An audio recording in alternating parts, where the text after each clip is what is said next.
better leave it to the professionals.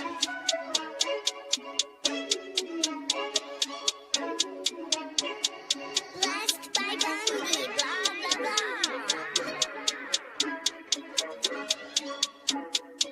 Started off with a bit, now I got coin. I see where y'all going. Been poppin' since Web 1, hella hoes on Web 2. I was living the dream, now I'm on Web 3. And it is what it seems, topping the pyramid schemes, I'm telling you.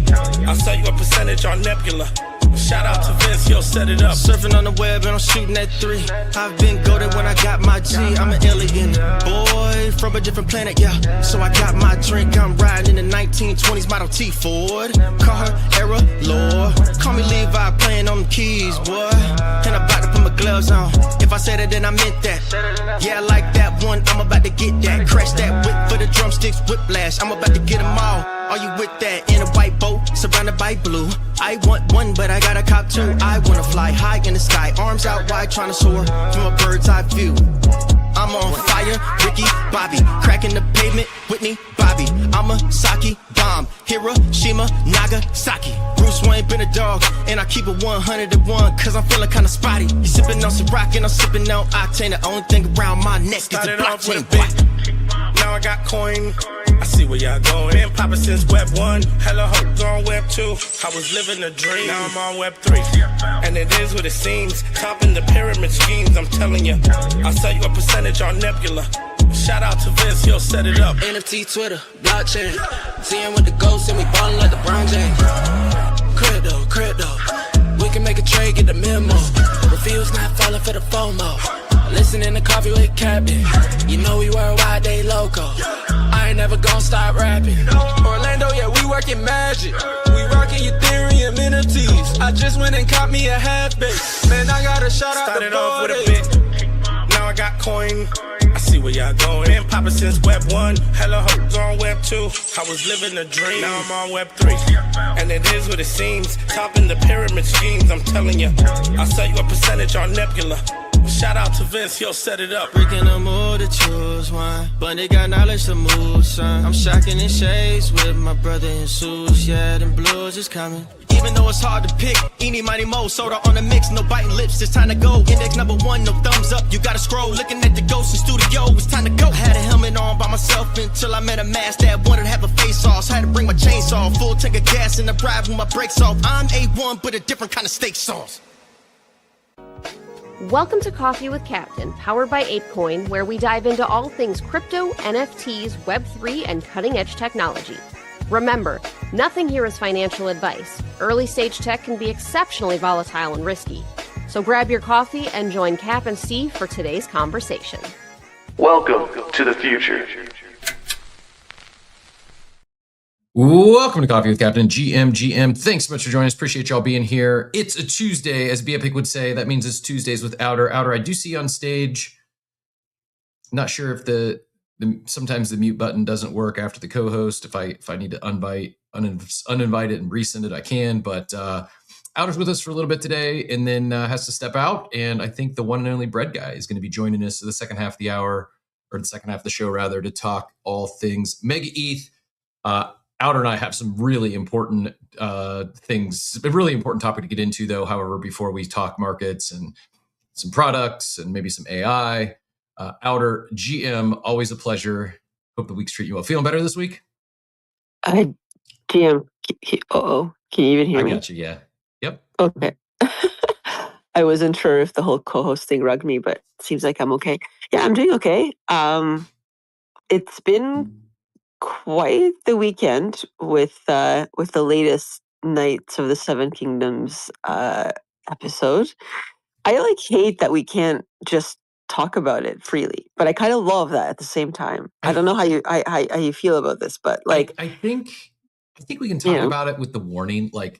It's even the hard part to talk about this one is the things I want to talk about. Von Front and I were having a conversation in the chat. By the way, he nailed it. I don't know if I sent that to you or not. Last time we were talking about it, he had to take a guess regarding one Mr. Egg, and I didn't even respond to him because I didn't want to spoil it. But he was spot on. But I think part of the challenge with this one isn't just it's not even spoiling the show or the show that just took place, the show just happened, but it's like I did share it with you as far as his take last time. I just had to scroll back in our chat. But it's more of like,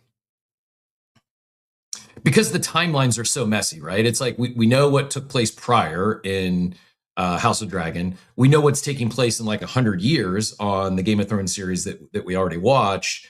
And actually, I didn't realize till a conversation with Von Frunten this morning that there is character crossover.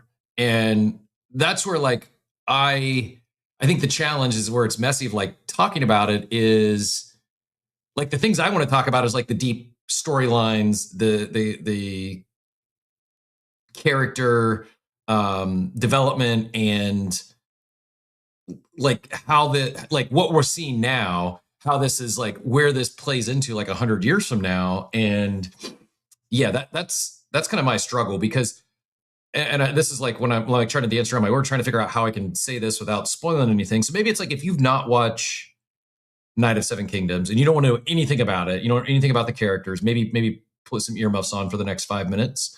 But do you know what I'm even alluding to? Like the Well, I don't know exactly, but I'll tell you this. Last night, I fell asleep to watching somebody's 20-minute video of the whole entire like Targaryen bloodline from the beginning Okay. until now. Because like I also I think I'm in the same vibe, at least in zooming out and wanting to like get a refresher on like placing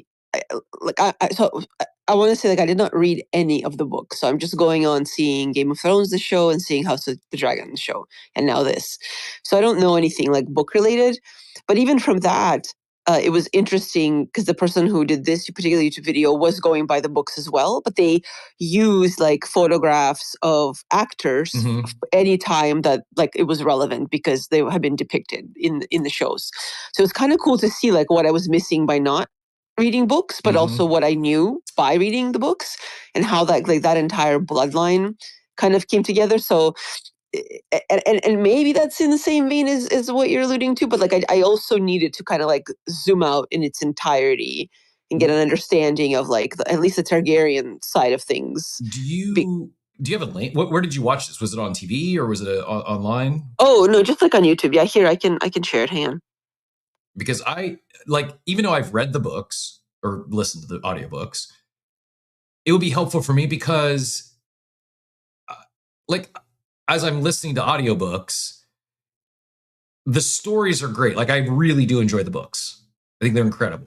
That said, it takes like the names don't always click for me. And like just the way my brain works, I'm more visual. So when I see the character, I'm like, oh, that's who it is. Because these are not like, well, was it Jaehaerys the second? Was it Jaehaerys the first, the third? Like that's kind of stuff is just somewhat like I haven't connected all the dots to where, again, if you don't want to know anything about Knight of Seven Kingdoms, maybe plug your ears until 8:13. The question he asked was, I'm still like, I don't want to, even for yourself, I'm trying to make sure I don't misspeak or spoil anything. It's not really spoiling it, but it really is like this lineage. And now that you know who Egg is, I don't think I'm like spoiling anything here, because the question was, is that where does Egg fall into this family tree? Egg is not the father, but rather the grandfather of Aerys II, who was the Mad King. Jaehaerys II is Egg's son, who then fathers Aerys II, again the Mad King. So Egg is the grandfather of the Mad King. Does that check out with what you just the video you watched? Yeah, I think that sounds about right. I mean, I'd have to like look at the graphic again. It's early and this is someone else's like entire bloodline, but that sounds close. But yeah, I pinned the video up top for anyone who wants to like. I mean, I watched it on 2x just because I don't know if you if you need 20 minutes of Targaryen bloodline, but you can easily reduce it to 10. But specifically about the show itself and how it's presented, and I talked to you about this yesterday too. Like, I think I need to start doing the 2 episodes side by side thing so that it feels like an hour. I don't know. Like it feels too short, and like Divide and I watched the latest one yesterday, and it was that ending is just awesome. And then but also we're like, okay, well maybe we can rewatch a little bit of it because it just felt like that was it. It just ended. I don't know. Maybe it's because I'm accustomed to all the other ones being an hour, and maybe it's because I've only consumed this entire series in 1 hour chunks, if you will, or even more than that, like from binging Game of Thrones in like 2 weeks.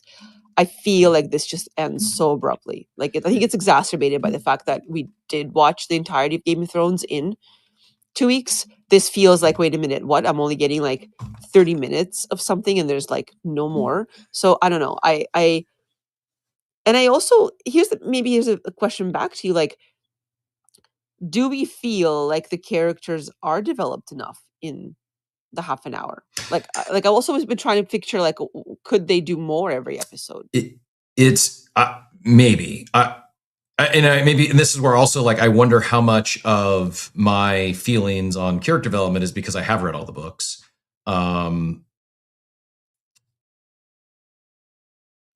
I would say this. I shared it yesterday in the in our text combo. It's like too short, but yet perfect at the same time, because every episode so far is like it's made me want more. And I know what's coming, but I don't know how it's going to be presented. And so what I think where I netted out after our conversation, I think before I watch the next episode, I'm just going to go back and rewatch the most recent one to get that full hour. Even though I've already seen it, I'm basically just going to double watch to get it is deep, it is complex, and I think there's little like Easter eggs, no pun intended, throughout that. I think part of why the character development here's like an unwritten, unspoken of character development. Do you know how and where for in future Game of Thrones? Do you know Aemon? Do you know how Aemon is related to the current characters?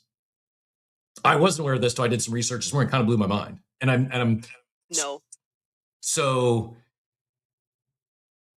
unless my research is mistaken, Aemon is actually who ends up at the Maester at Castle Black. Aemon is actually the older brother of Egg, and the one who gave him his name. Does that check out to you? Oh man. Right. Okay, that's wild. So he would be crazy old, like in his well into his hundreds during the Game of Thrones time of like the actual Game of Thrones series.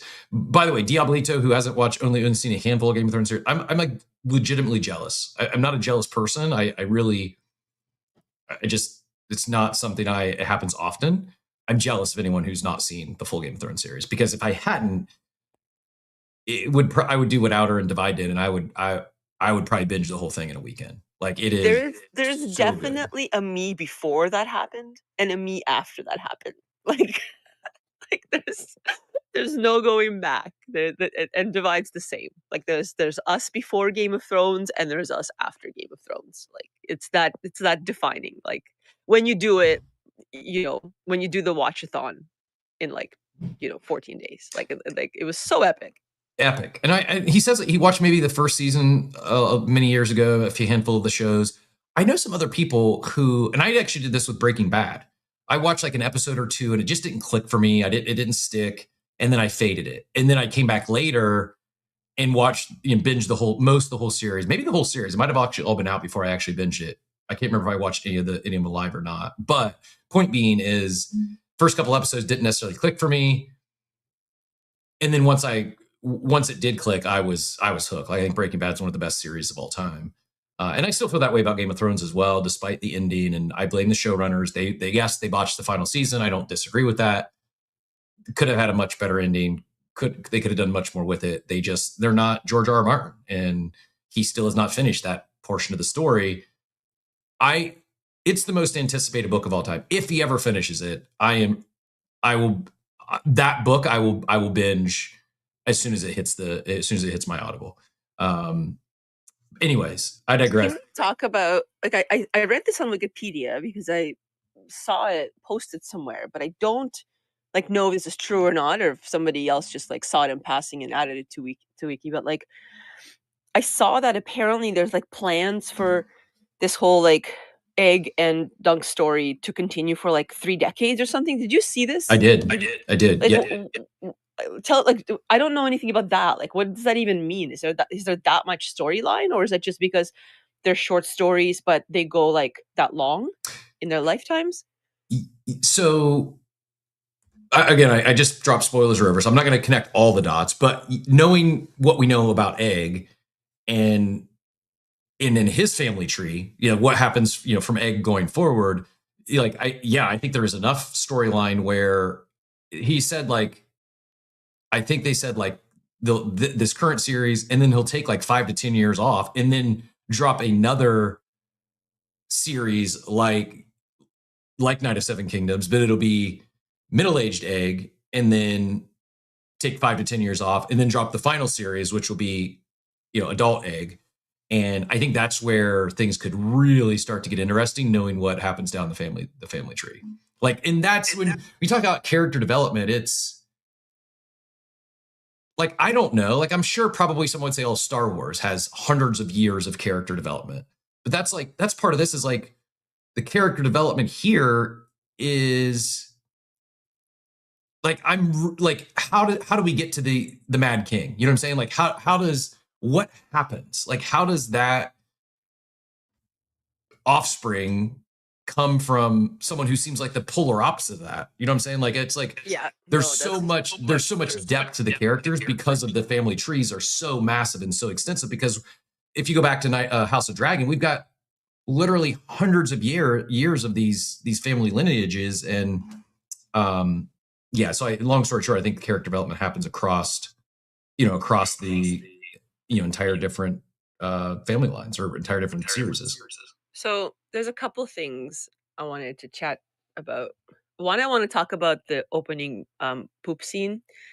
But before I do that, because I think it's so relevant with that last episode. But before I do that, yesterday at the dinner table, we were talking about like series with good character development or a character arc that's like insane. And I don't know if you've seen the Avatar the Airbender animated series with Avatar Aang. Familiar, but not seen it. It's probably, I mean, it's in my top, if not number one, it's in my top 3 of like storyline, and it's just incredible. Anyways, there's a character in there named Prince Zuko, and I think like at least my family and I mean the internet just to some extent agree that is probably, if not the best, one of the best like character development, character arcs, from how much you hate that character at the beginning to you then like changing your mind about a number of things throughout the three like seasons of that show. It's really, really cool.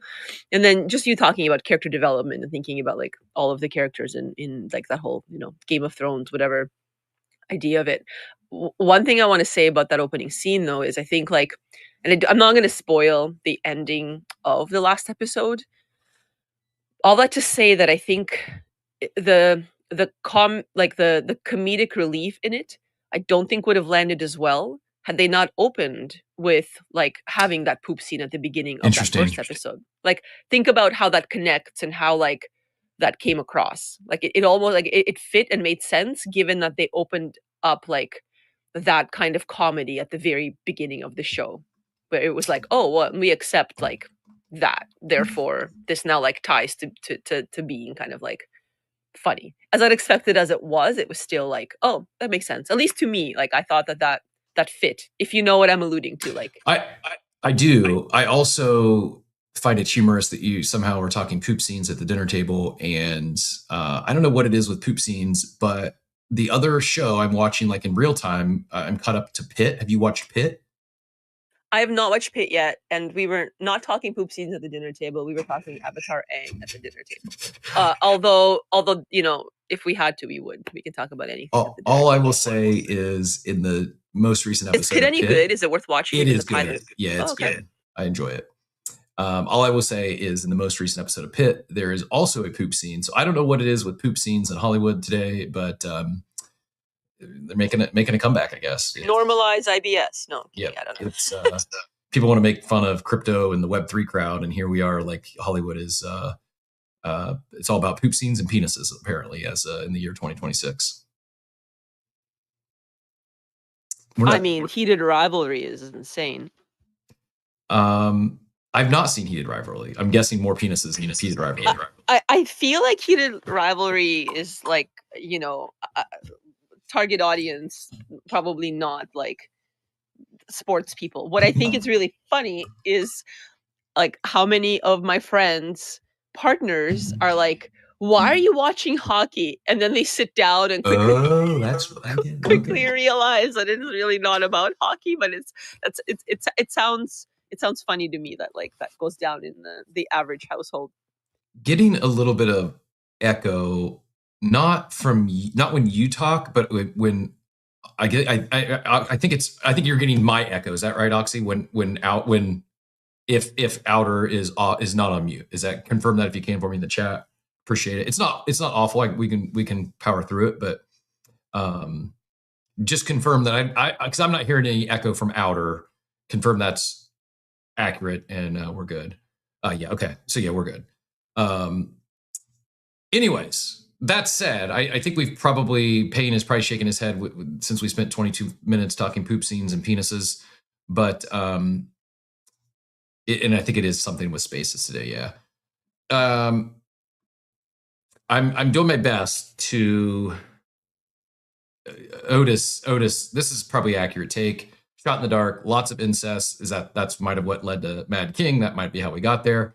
Possibly accurate. Yeah. Not exactly sure who the mothers are, but that was certainly very much a Targaryen thing. And I'll just say, this is my last take on TV, movies, etc. I said it at the end of 2025. I thought 2026 was going to be the year of like new original IP in the movies. And same thing with TV. Like there's multiple good series right now. I mean, I'm really enjoying Night of the Seven Kingdoms. I'm enjoying Pitt. I was late to it, but I also am enjoying Shrinking. Have you seen Shrinking? No, I've not. We enjoyed a Pluribus. That was kind of hilarious. At first I hated it, but then I'm like, okay, this is entertaining. And then I'm really excited for the one that comes out soon, I hope. I think it's season 5 now for All Mankind. Whatever latest season that comes out, I think that's a great show. Okay. Not familiar with All Mankind, but Pluribus is like next on my list. And yeah, a lot of I don't know what's driving it, but it seems like new IP is back. That says Outer's volume's a lot lower than mine. Let me see if I can turn it up on my end. I'll turn mine down a little bit and see if that helps. It could be me. I'll take a lap. Oh, you got it. No, you're good. That was whatever happened there. The volume came up. Unless it was me throttling up the. It's okay. I'll just take a lap. Hopefully it'll solve it. So as Outer takes a lap, that'll give me I was wondering how in the world I was going to pivot from poop scenes, penises, and the such to AI. Before we do that, we are going to talk a little bit of, I mentioned, I think Brad's going to join us the second half of the show. We'll talk all things MegaETH. The title, only quiet because the timeline. I've got a bold take when Outer gets back about that specifically. And between now and then, second half of the hour, when we talk all things MegaETH, we'll have like a little higher level conversation around AI and specifically AI in the workplace. In follow up of yesterday's interview, though, with Henry the Grape from CyberKongs, they did launch Death Star yesterday. Just a quick update on that. If you missed it, I think I'll best explain it. So as Henry described yesterday, the vision is they would be buying these Moonbirds. They would be relisting them at 20% below floor. Well, what happened is someone else immediately created a bot, and therefore they would buy them, relist them at 20% below. But before they even hit like OpenSea, the bot immediately bought them at 20% below floor and then just dumped them into bids. So whoever built this bot was printing yesterday. because it did buy several. It did buy several Moonbirds. It's definitely not tanked the Moonbird's floor. It's down 1% of the day. The Moonbird's floor sits at 2.8. I'm sorry, 1.28. Excuse me. Cyberkong's the big winner, up another 10% on the day to 1.49. I think they ripped up over 2 at one point. And I'm sharing here the Death Star voting. You can see if you remember, if you have 1,000 plus. If you have 1,000 plus Death Star, it's one token, one vote. I did pick up a little bit of Death Star yesterday. Current market cap on that is 635,000. They've burnt already 20% of the supply, which is pretty wild. And the current, again, one day and 16 hours left. I'm sure a lot of the voting will come in at the end. I did vote yesterday. I voted for Moonbirds. I just wanted to see what happens if they run it back. The current lead is Doodles at 53%, Apes at 35%. Little Pudgies at 1.72. Interesting that they nominated Little Pudgies instead of the Big Pudgies, and then Azuki. No votes for Azuki yet. Kind of surprising, but at this point, the bullseye is centering around Doodles at this point with over 53% of the votes. Joey, go ahead and get in here. I saw you flew up and threw your hand up. Did you have a thought, a question, or a comment on? We can't talk any more poop or penises. Did you have any questions on the comments, thoughts on Death Star or this new launch? Yeah, I guess we talked about it in the war room for a while yesterday because I had shared some posts, not a while, for a little bit. But how is it sustainable? I guess the part that I'm still confused on is how is it sustainable to buy an NFT for 1 ETH, then sell it for 0.8? Well, and keep doing that. Like they're just losing money, right? So it's sustainable because they're not buying it with their treasury per se. It's all done via smart contract. They're buying it with fees that are generated. So it's sustainable if people keep buying and selling the Death Star token. And there's then also that Death Star token is burned. And so it is similar but different to TokenWorks and the strategy token. It's if they had a fixed amount of capital that they were buying these NFTs with, then it would not be sustainable. But it's sustainable in this as long as there continues to be volume on the Death Star token. A 10% fee is not nothing, and that's what they're using to buy this. So they're not cashing out the proceeds. It's simply just they're using that 10% fee to buy these NFTs, and that's that again. It's all volume based. If people keep buying, but you're operating at a 20% loss, right? I don't know. Like to me, the economics I still struggle with economics when you're operating at an immediate 20% loss, right?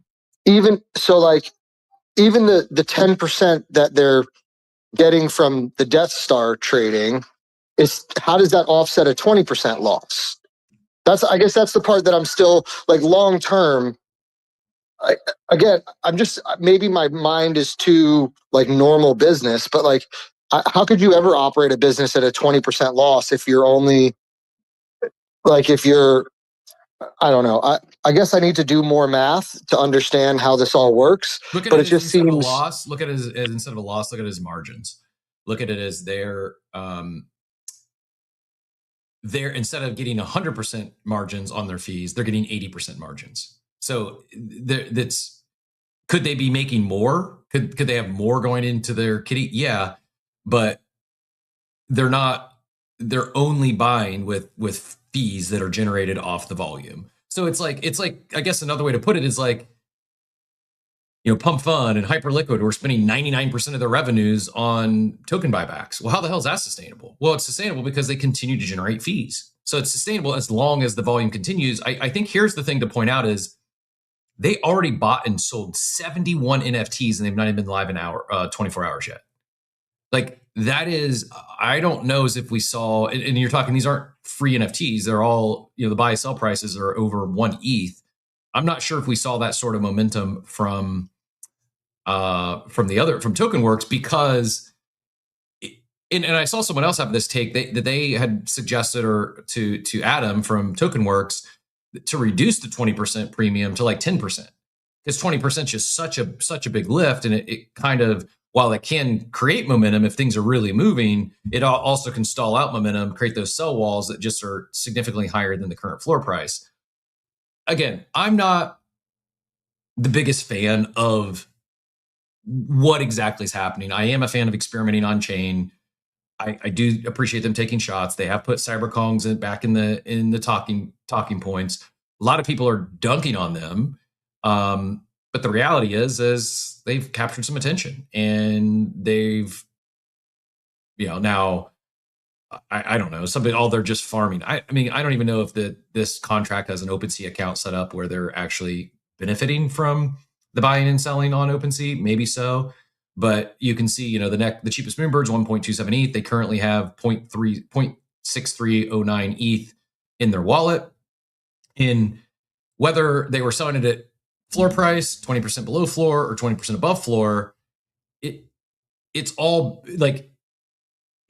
based on, is there going to be more volume on the buying and selling of Death Star to generate fees that'll accumulate ETH, and then as soon as they accumulate enough ETH, it's spin anyways. So whether they sold it above floor or below floor, it doesn't really matter, in the sense that what really matters is, are people going to continue to buy and sell the Death Star token, because that's where they're making money from. Go ahead, Joey.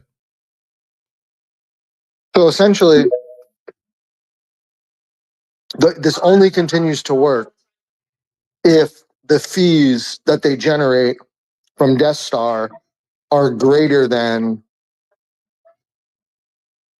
the 20% loss. No, or I guess, does it matter. matter? It doesn't matter. Does it matter? It doesn't matter. Okay, so it doesn't matter. All that matters is that they generate fees with the token. So basically, right now, if there was no more buys or sell of Death Star, it's over. Like, they can't buy another Moonbird.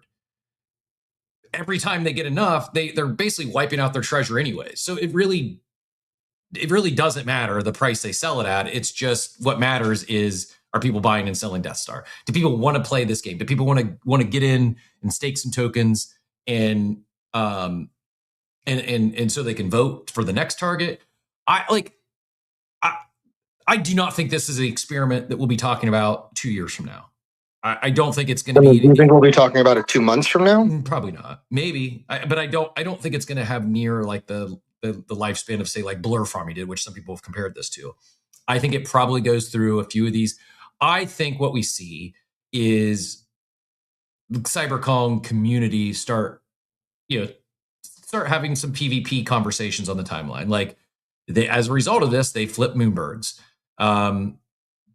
I expected Bored Apes to be the second one, and I thought they would give a run at the Apes floor price. Maybe, like, there's only 1,000 of these, listings are thin. Maybe that doesn't play out at all. This thing, we may not be talking about it in 2 weeks, let alone 2 months. But I don't know. Oxy, GM, welcome to the stage. Hey, Pat, real quick, did you see the post I shared about somebody built a bot that was buying these and then dumping them into offers and was making money off of all this with the small, like, whoever did that, really smart. I wish I was that smart. I mean, that's who's won right now, is whoever built the bot and made basically 20 on those 70 sales yesterday. They made and actually they did shut it down before then. I saw Quit help kind of patch the issue, just basically forcing a delay in the, you had to wait at least one block. But yeah, that's the person who really won yesterday. They were printing off they built a good bot. Let's do this. Oxy, GM, I do want to have a little bit of AI chat before Outer has to step out, but go ahead. Thoughts on Death Star, and feel free to add any comments or questions.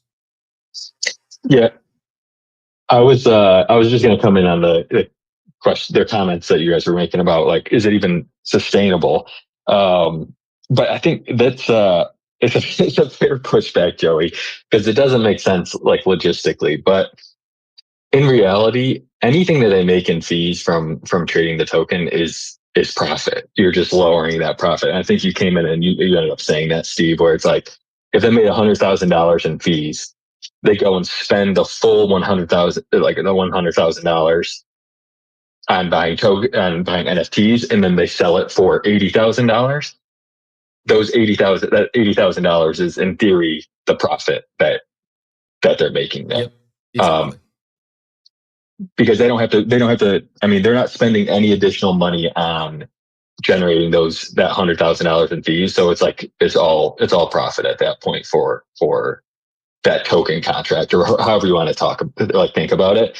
But, yeah, I understand why it's doesn't make sense logically, because why would you do that? But I mean, I don't really understand it in the whole NFT game that it's playing, but that's I mean, you could just take pushback.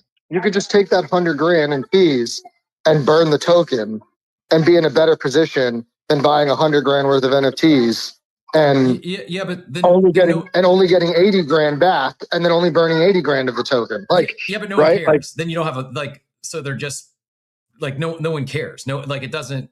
There's no. No, I understand. No I understand, but you're still losing $20,000. Yeah, but they're not. The reason they made $80,000 is because of this model, this new experiment. Like, if there wasn't something there, now you like, and the other route is maybe instead of listing them below 20% below floor, they buy these NFTs and burn them. But again, then they're giving away, then they're making zero margin. In this case, they're making basically 80 cents on every dollar, and it's Web3 where it says they're washing money.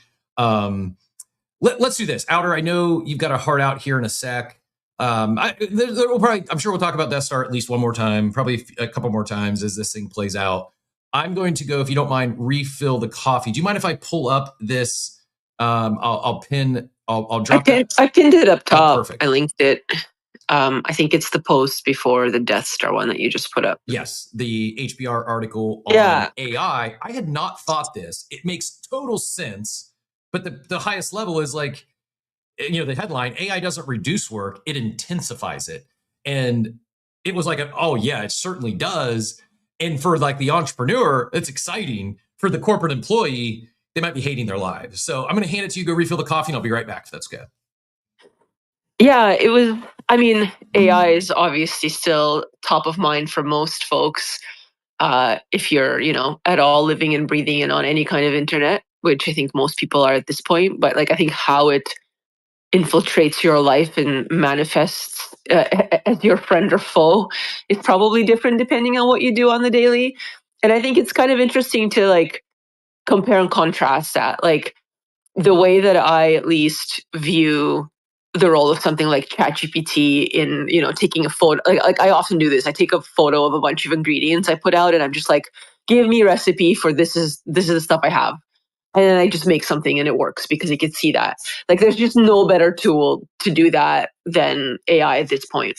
That does not, however, intensify my like day at work, for instance, which would be a completely different manifestation depending on, what the person's up to. And I think like to Cap's point, if you are entrepreneurial or you're doing your own thing, or even like if you're an artist, maybe as an artist specifically, not a vibe if somebody's like, copied your entire work portfolio and is now generating images of that likeness. However, there's something to be said about the business of art, and you now having like an executive assistant and a PR person. And, if you get into doing more agent stuff, like you can literally have like a whole marketing team via AI help you out. You can also now make your artist website. And I've actually seen some artists in this space relaunch their entire website, cataloging their stuff with the help of AI and vibe coding. So like on that side of things, I think for entrepreneurial or just in general, like idea making has now become this like, thing that is like right under your paw and you can just go ahead and create. And I think that's wonderful. But yeah, to the HBR's kind of point, like what does that now mean if, often like it's interesting to think about it from like a dev perspective. Like if you're a dev at a company, what does your job look like? Because like I don't think anyone's writing code manual anymore. So now you, I guess, become like the overseer of the code. And like I've been vibe coding for the last little bit, and it's been really fun to come across problems as somebody who is like, I'm not like a dev, but I definitely have probably more experience than the average person with dev work. So probably not a fair example, but nonetheless, I don't spend every day, like I didn't spend every day writing lines of code. So for me now, like I still run into certain issues that I just don't have deep knowledge with. And I think that that's where somebody at the engineering level, of course, is going to be able to talk with their agents in a way that is going to like be more productive. Whereas I think if you're not, you're going to be like, oh my God, I am now in a loop. This is now hallucinating. How do you know it's hallucinating if you don't have enough background to call out it's BS? Because sometimes it will still do that in workflows. So I don't know. There's definitely like an interesting, I think, like I kind of like I don't want to say like a trend. I think it's a transition. That's probably the word I'm looking for. There's an interesting transition now of like you becoming a manager of your job, like versus you doing the job, and then how all the various tools that AI has provided fit into that. Like as someone who does like UI UX design, it's not just like vibe coding all the things I can dream up of. It's now also like using certain AI tools within some of the creative tools as well. Like Figma Make is such an interesting one. You can literally like go into Figma Make, text prompt like a whole thing that you want seen, and it'll create like a mock UI for you.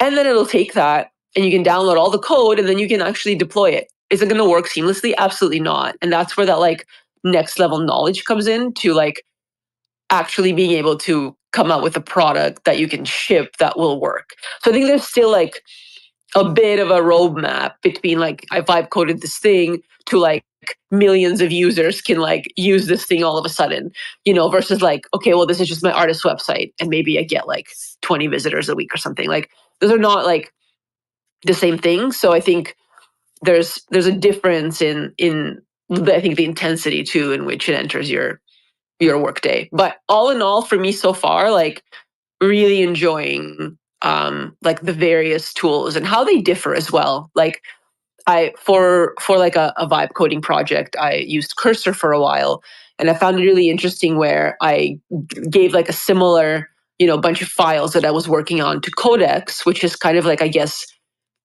a Claude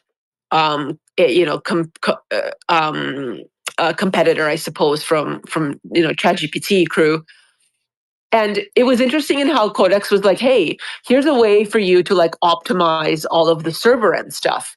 Whereas with Cursor, it was more like, let's, dive into the like all of the kind of minutia of what your experience is. So they were really different in like what they wanted to optimize even. And that's me without just giving any specific prompt and just putting in all the code and being like, hey, what are your thoughts on what like the next best things are? So I don't even know, like maybe a question for everyone listening is, if you are using AI tools, are you kind of like a one tool maxi, or are you playing around and as part of your workflow, are you putting kind of your work into a bunch of tools, comparing and contrasting and using them alongside each other? That's interesting. I use tools, but I definitely skew towards the one tool maxi, meaning previously ChatGPT was like my daily grinder. I'd use some others for some specific things. I'm now a Claude maxi. I still use the others, and part of it is like, oh, if it's a simple some sort of data research, I might just use ChatGPT for that and save my Claude for more task and project based. What I've not really done is what you just described and like testing the output across multiple models. I'm trying to think too, like I guess maybe like I don't know, I could have it draft a proposal and see which one I like best. Like I've not done that. I think back to this article, and I really hadn't given it thought because I'm an entrepreneur by makeup and in entrepreneurial mode, and so I love AI. And shout out to Von Frunten. Von Frunten's one of his agents just hired their first employee. That's really exciting to me. On the flip side, I could think about some of my former colleagues in the corporate world, and they weren't the most tech forward. And I could absolutely understand and see a lot of these corporations encouraging, enforcing AI.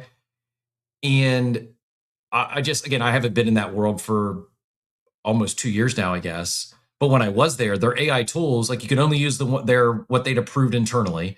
I don't even know what the model was behind it. Whatever they called it, it was like, I don't know, Aaron or something like that. And it was basically a chatbot that could scan your HR records, and it could help you find documents. It was like I guess like a smart intranet kind of, but it sucked. Like as someone who's, uses AI every day, I used that thing maybe 3 or 4 times. It didn't return the results I wanted. I said, screw this. So where I'm going with this is I could see a lot of quote unquote employees getting frustrated by AI, and even then when they start hitting their stride and it's working for them and they're using it, what as this article describes, it's like it's that work-life balance becomes harder. The multitasking becomes more, and like I am a result-oriented person. Like I want to get the work done. I think a lot of, and I'm just saying this, like they say like the average corporate America employee works like 8 hours out of a 40-hour work week. A lot of them go and they, there's memes, there's jokes about it. They'll go spend 15 minutes at the coffee pot in the morning, and then they'll go to the bathroom for a half an hour. And it's just like, they're not hyper productive. Sometimes, with intent, they work smart, not hard. In some cases, AI could help them do that, help them do more, have more output for less work. I think in other cases, you're going to have employees who are going to spend 8 hours trying to figure out how to get something set up. And they find like, oh, I'm proud. I just got how AI help do this, create this output. And the reality is instead of 8 hours, they could have just done it themselves in 7 minutes. And I think so part of the surge in work and the fatigue, for some cases, it could be just them trying to understand the tools. And while I think they're certainly incredible, they've grown at an insane clip, it's still not, everything's not intuitive. And the deeper you go, like I think, some people talking about Claudebot and the work it took in setting that up, the deeper you go down this AI rabbit hole, the more complex it is. And I guess kind of where I net out is this article and this thinking, I've come to the belief that the work gap is maybe already, if not quickly, going to become greater than we've ever experienced before in the history of quote unquote corporate America. Meaning like the top 10% performers are going to be producing, not 80% of the output, but maybe 95% of the output.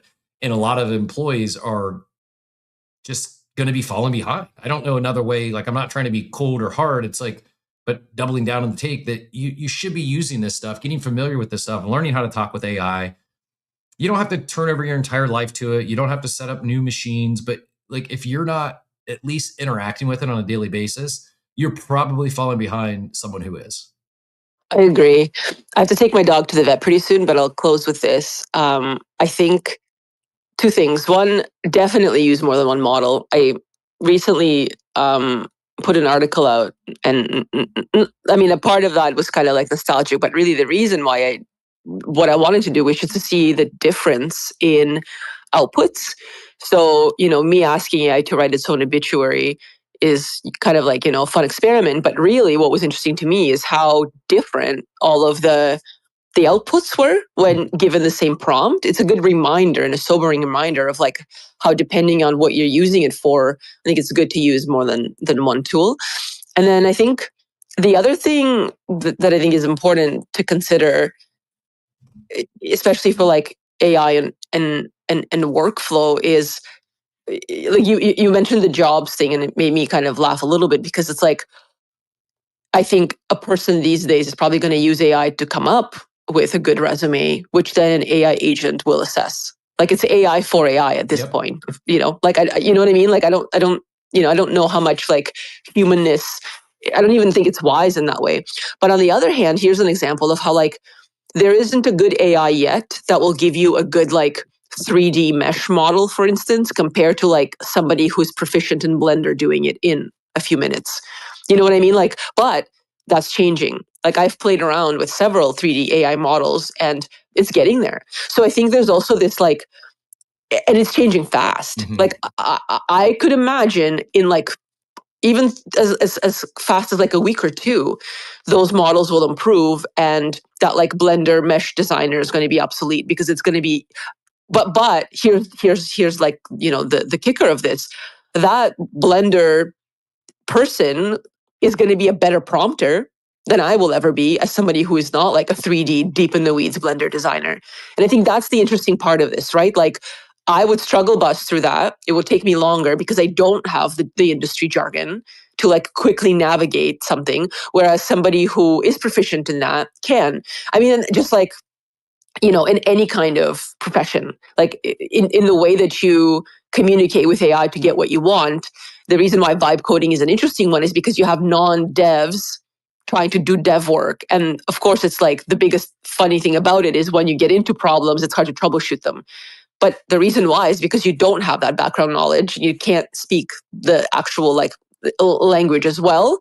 And so it becomes inefficient. It's not that it's not attainable. It's absolutely doable. It's just that you are also going to be learning like 5 other things as part of that profession just to get to the outcome that you want, versus somebody who already has that expertise and can like cut a bunch of corners and just like get to the thing that they need to get to. But yeah, I don't know.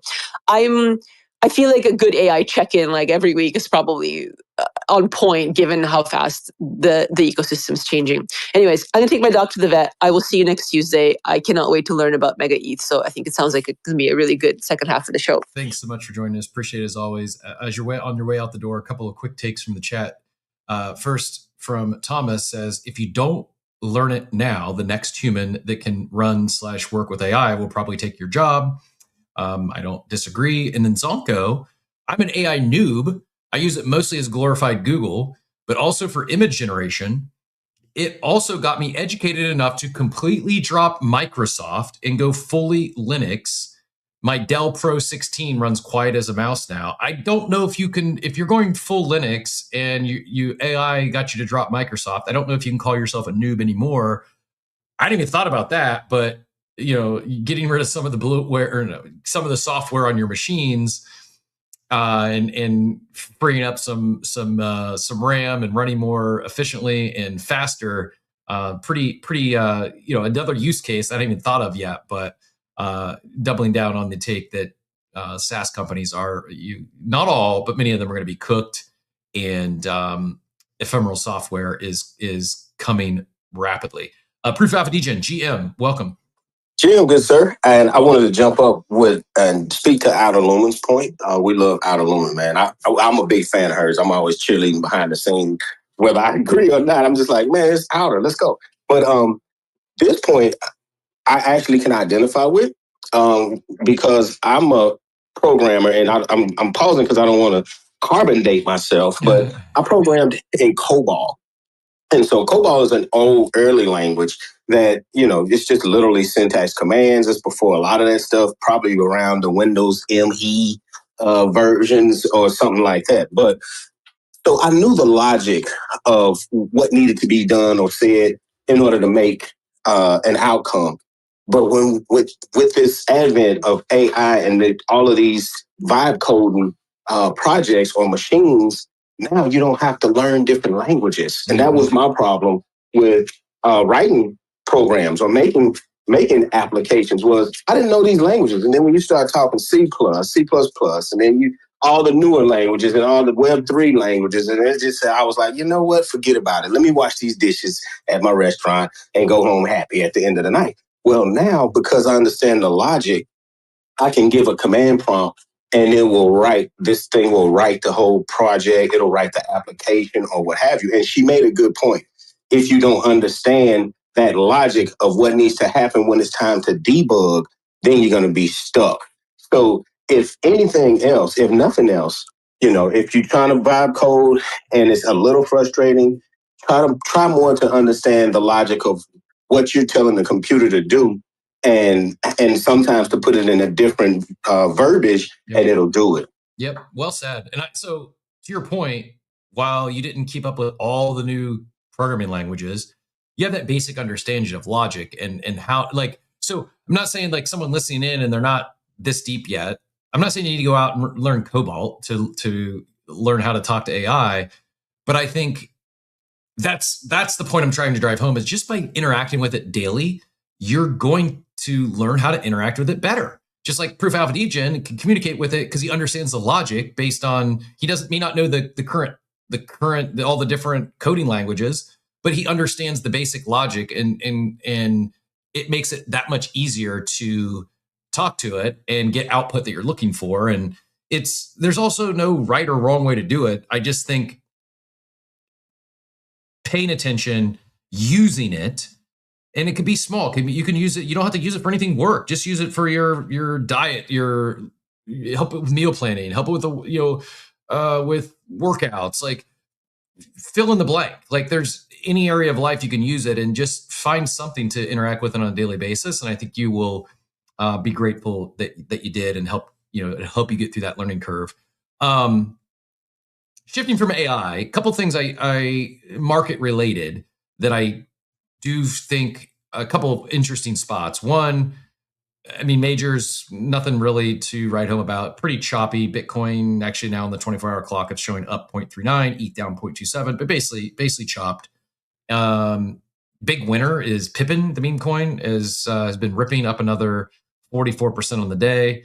One thing, let me go check. I want to check Burb real quick to see the impact on, if any, from the Death Star attack. It's up 4% on the day. It once again, it does appear that I haven't traded against it. I should have, because in hindsight, it appears that I was accurate in the take that the market makers are defending the 200 million FDV.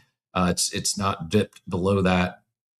I get, basically hit it, dipped slightly below it, and immediately got back up. It had a big send, but really it's been running this 0.23 range. It's just not moving that much. We're still sitting on the exact same amount of holders as launch day.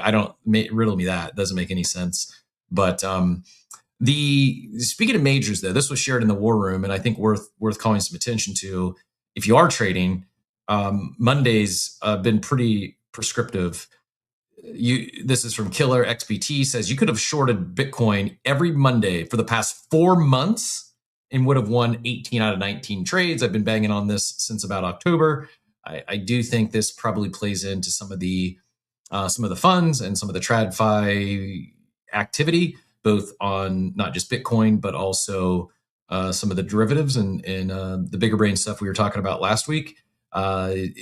While we may not understand the price action all the time, it seems like there's some spots that you can pick and potentially be right. Now, do your own research. It's beyond my scope. I'm not certainly not a financial advisor, certainly not your financial advisor. So please don't trade on that based on my take there. But the exciting things to talk about in the market, and maybe wasn't on everyone's radar as would be exciting in February of 2026, but kind of setting up this MegaETH conversation here in a bit. There's some new mints today. Not just you'll see here, I think one of the headlines is netizens that mints today. I think in about an hour the first phase goes live. It's one of the morely highly anticipated MegaETH mints. OpenSea did a Block Zero collaboration with MegaETH yesterday. It's a free mint. It's an open edition. There's been 108,000 of those already minted, and you don't even have to be on MegaETH to mint it. You can use any of your. It's free to mint, but gas or whatever you can transact easily on OpenSea. Curious to see where they, what more they do with NFTs as they become, they want to become the everything app, very token centric. You can see even here on the trading page, the Pippin, as I mentioned, up 41%. Giraffes was the meme runner of the day yesterday, ran up to 3.7 million. I am curious to see what more they do with NFTs. I think there's potentially some data opportunity there, and quick flyover on markets. I mentioned Moonbirds, actually even more since I mentioned them. They're up now to 1.31. MFers with the big sell-off, down 27% of the day. Anyone have any ideas why? Anyone see what would have led to the 27%? Did someone get hacked, or MFers are one that typically is not that volatile, a pretty strong community there, down to 0.3 ETH. If it's a community you've been looking to enter, might be an opportunity there to get it at a discount, 27% off today. But again, for all I know, it could be down another 27% tomorrow. Azuki up 3% to 0.79. Coda's up big, 12% on the day to 0.84. Closing in on Mutants, which are 0.9, and Good Vibes Club at 0.89. Punk's flat at 29.89. But Joey, Oxy, Proof Alpha Degen, did you see anything MF related? I didn't see anything on the timeline that would have can even connect any dots why that would have been such a sell-off. I didn't see anything. I mean, I didn't see anything. maybe their community finally is just disappearing after all these years. I don't know. It'll be hard to believe if so. But the other one that we did talk about, I know you were looking at. Did you make a move on Bad Buns yet, Joey? I didn't, because right after we texted, I noticed that the people were starting to undercut the floor. Mm-hmm. So I was like, well, if people are going to start undercutting the floor, I'm not going to buy now. And so I didn't. And now I think the floor went from 0.3 yesterday to 0.24. Yep, 0.25 currently, down 19%. Oxy, what can you tell us about Bad Buns? This is one that both Joey and I have been looking at. Our thesis is it's one of the leading NFTs as it relates to MegaETH and Mindshare, and I think there's a good chance that there'll be multiple access, multiple opportunities, whitelists, allow lists, NFT mints, etc. And Bad Buns is building. They're building on MegaETH, the team behind Prism, if I'm not mistaken. What else can you tell us about Bad Buns? And I'm not telling you to sell everyone on go buy Bad Buns now, but rocking that gold Bad Buns yourself. What are we missing? Do you have any takes on why Bad Buns would be down 20% on the day following MegaETH launch? And what are we missing as it relates to that Bad Buns community? It is Prism, right? That's the team behind Prism. It is.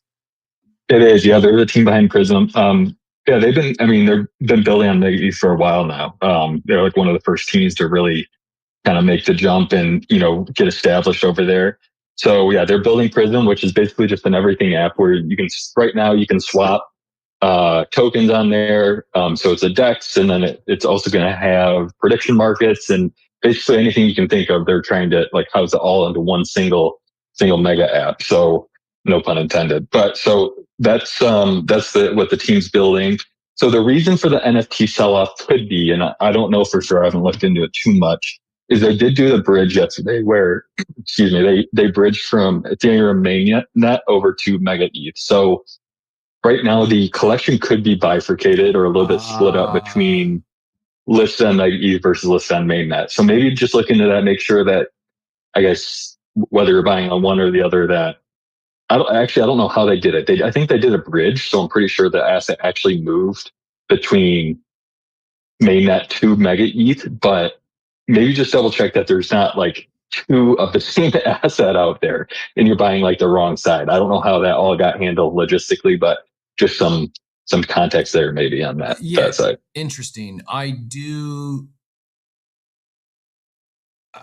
So be careful with anytime there's something new launches, there very well could be scam collections. I did find Bad Buns on MegaETH, but it's only showing a supply of 500 and there's basically no volume, 0.75 volume. So I'm guessing that's a scam collection. Yeah, we'll need to do more, but you're understanding it was a bridge. It wasn't there wasn't a carbon copy dropped on MegaETH. It was you took your Bad Buns on ETH and moved it to MegaETH, right? Yeah, correct. Just based on the wording and the way that the site was working, that's a good question though. So I bridged mine, and based on just the transaction that I signed, it appeared to be a bridge. But they've also at a certain point they moved their NFTs.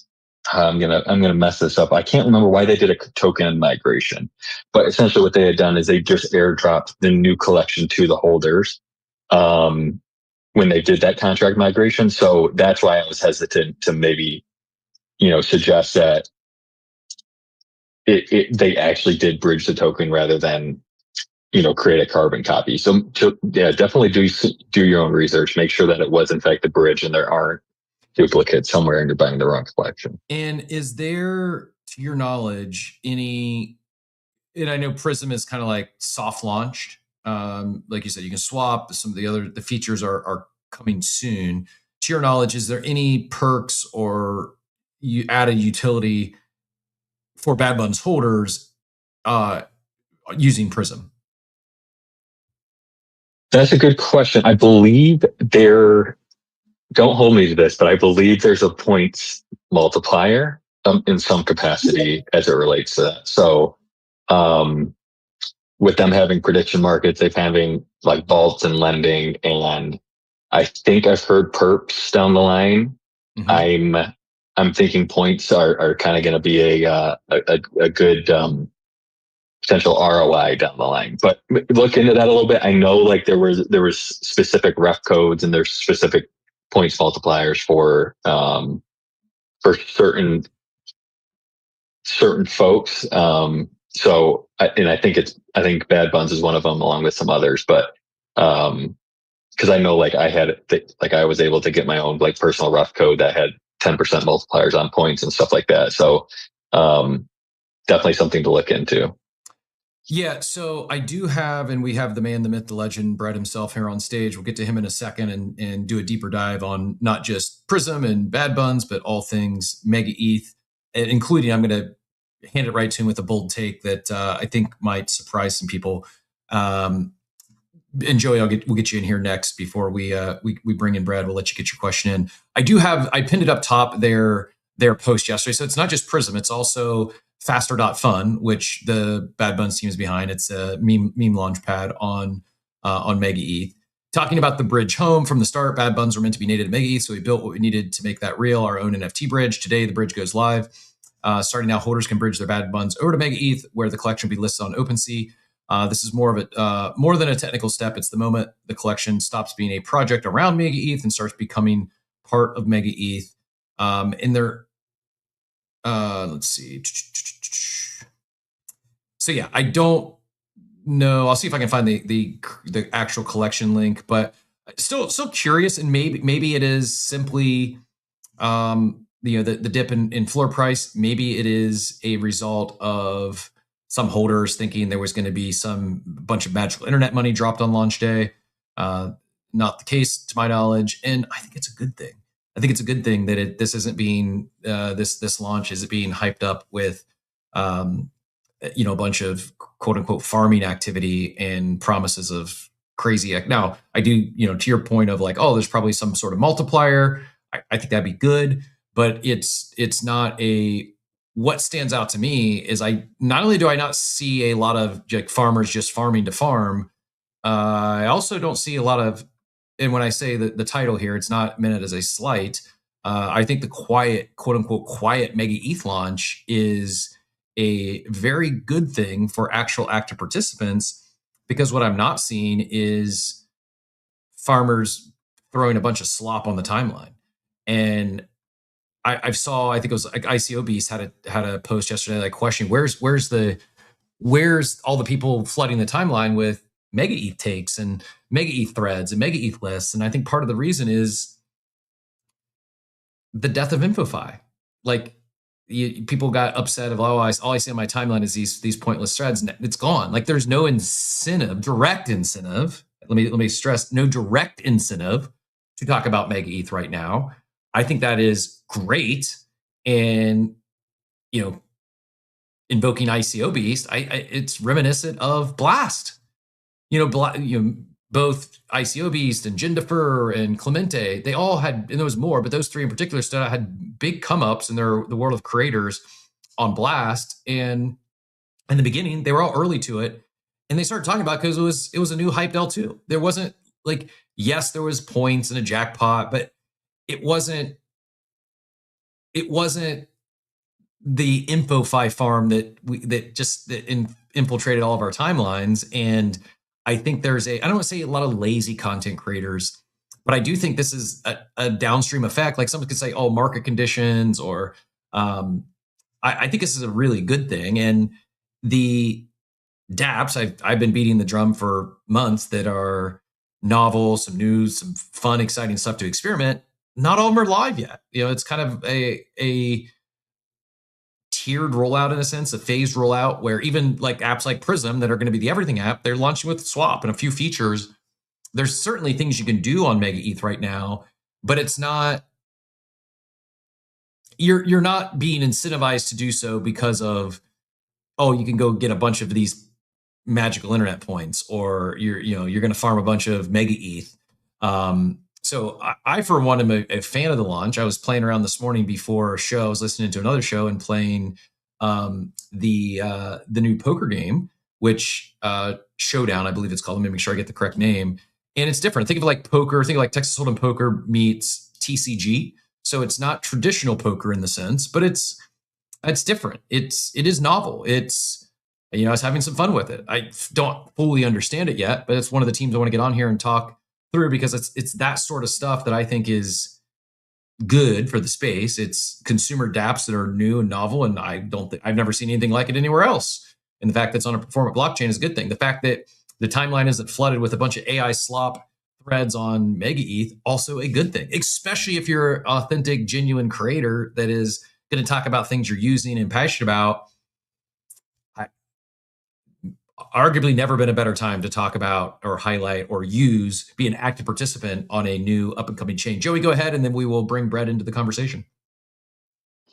Yeah, talking about, so yesterday when I was looking at the Bad Buns collection, I saw some items on the, price at the floor right above that I like looked rare-ish, right? And they had like kind of lower rankings.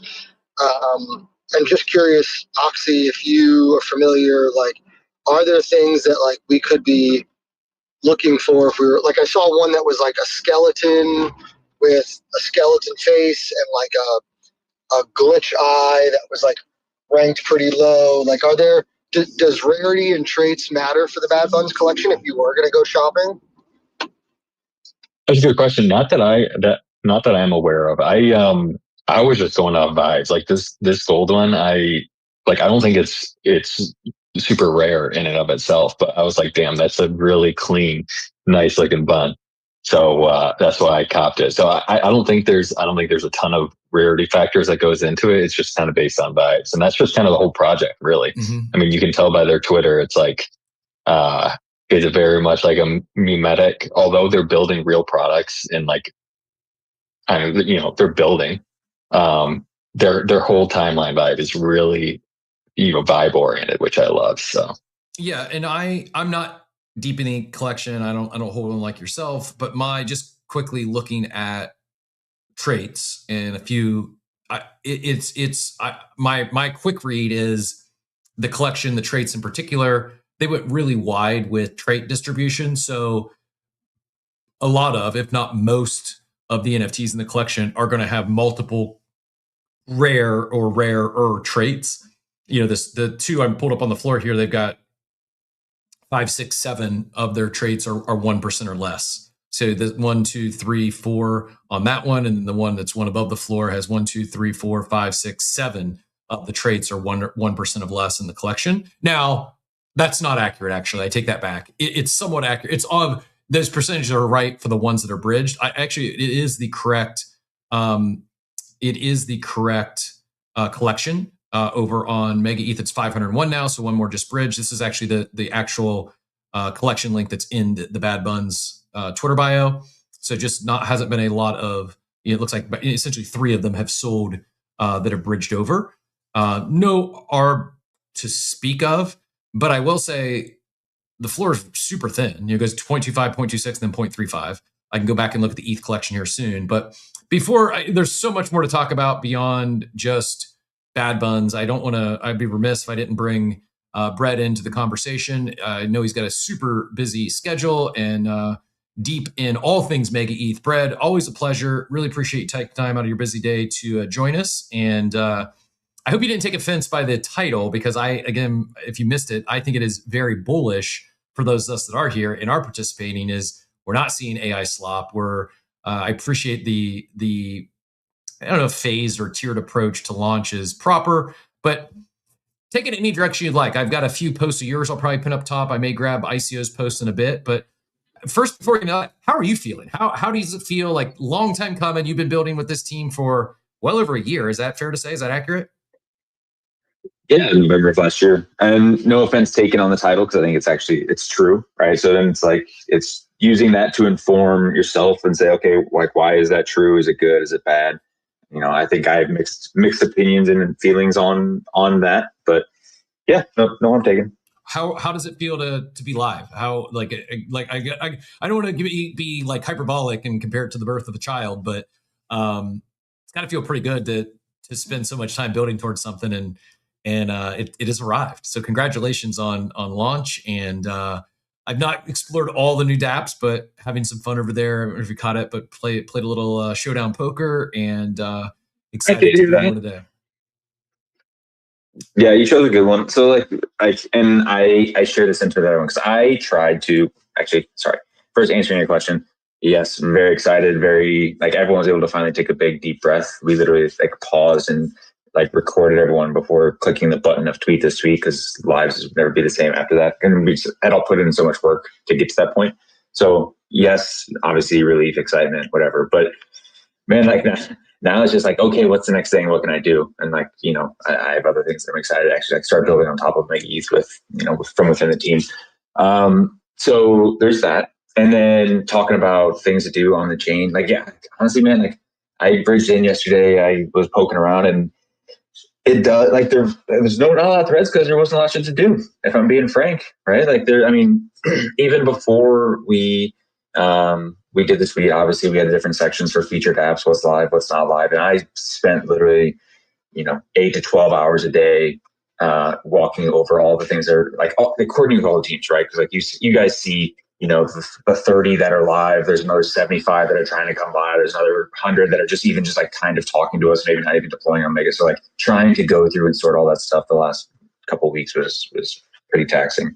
But I actually quote tweeted ICO Beast's post because upon reflection, right, how did it end up in that situation where there wasn't a ton of people going day one? And it's because of how we go about this stuff. And even before Mainnet launched, we pulled a few apps back, right? Before they launched, because we said, right, if we're going to do this and we want it to be right, and we actually want to build up something that is meaningful, worthwhile, actually long-term, is that we have to think long-term, right? It would obviously be better for us if we crunched all these teams and we said, you guys have to be live by this date or else you lose incentives or you do it all this shit. But it's long term, that probably does not net out better for the ecosystem. So, we tried to thoughtfully evaluate all the apps that were live, coming live, whatever. And we said, how do we properly communicate this? And that's why we have the different sections inside of the rabbit hole that we launched yesterday. So you can see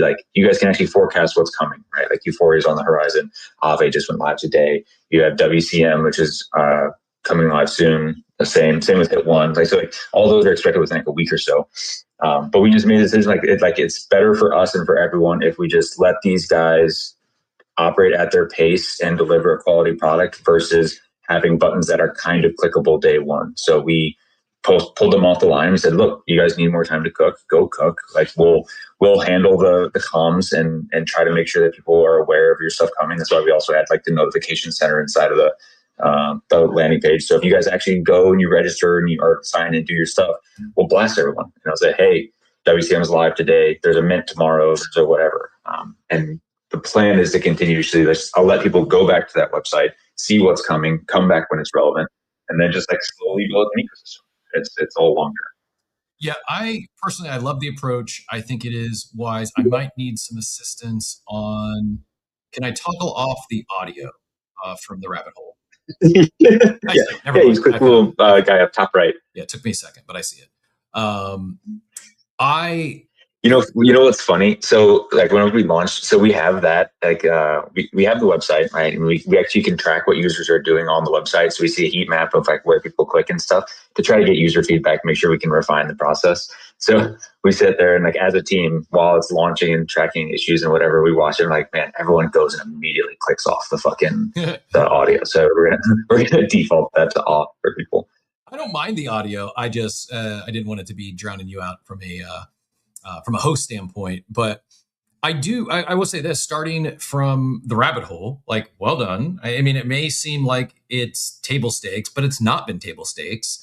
It's, I think, Abstract kind of started this portal trend, and then you saw Monad attempt to do theirs was, I almost looked like a fork of Abstracts.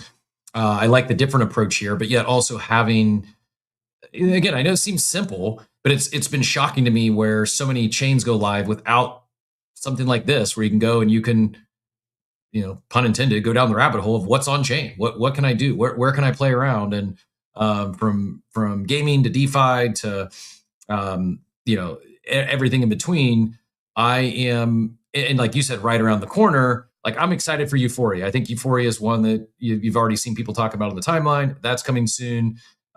You've got world markets that we've talked about on this show previously, and several more coming soon. Is there one that you are personally really not even from a team standpoint, but from a user standpoint? Is there one that, and maybe this puts you in a tough spot, I'm not trying to ask you to pick favorites, but speaking like novel dApps, something that you haven't seen or experienced on other blockchains before, is there something that you're excited just to get around and play with once it goes live? Anything that stands out, or maybe if it's putting you too much in a hard spot to pick one, is there two or three like, hey, you're going to want to, even if it's not for you, you're going to check this out because it is truly new and novel, and you think you think they've nailed one with a new concept?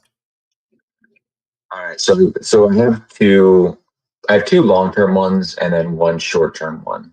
Actually, I mean, Euphoria, obviously I played testnet. Euphoria is awesome. We expect that in a few weeks. I think they're running their competition on the 16th to like really like open it up, and they're slowly going to scale from there. So like that's a date for you guys to mark. That's a week away, right? And then the other close one is Hit One, which so we tried to pioneer a little bit of a new category, which if you go through the apps, you can see it's called consumer DeFi. And we're trying to be very defensive of that category. And Euphoria would fit in there, Hit One would fit in there.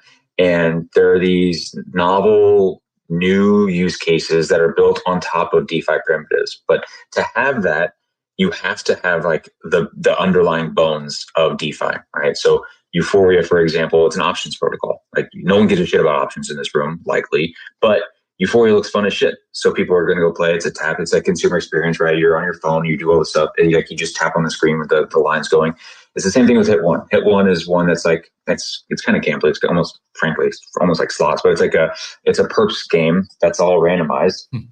But to do that, you have to have like a decent perps market underneath it, right? So Hit One was aiming to go live day one. Same thing with WCM, but we told WCM to go back in the oven a little bit, cook a little bit more, and then come forward. The underlying bones are actually there. It's just like we want to make sure that the front end is up to par.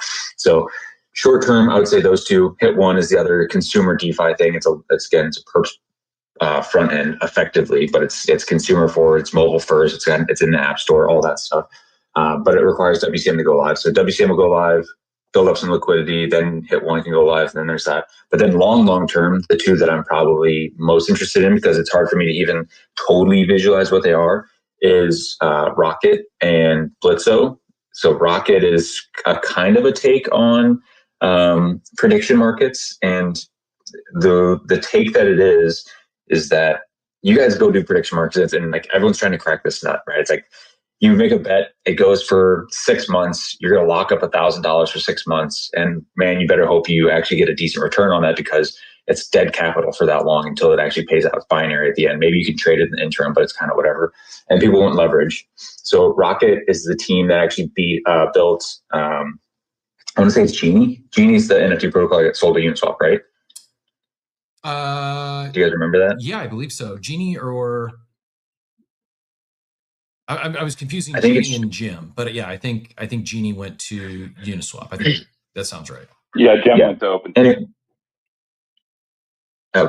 that's right.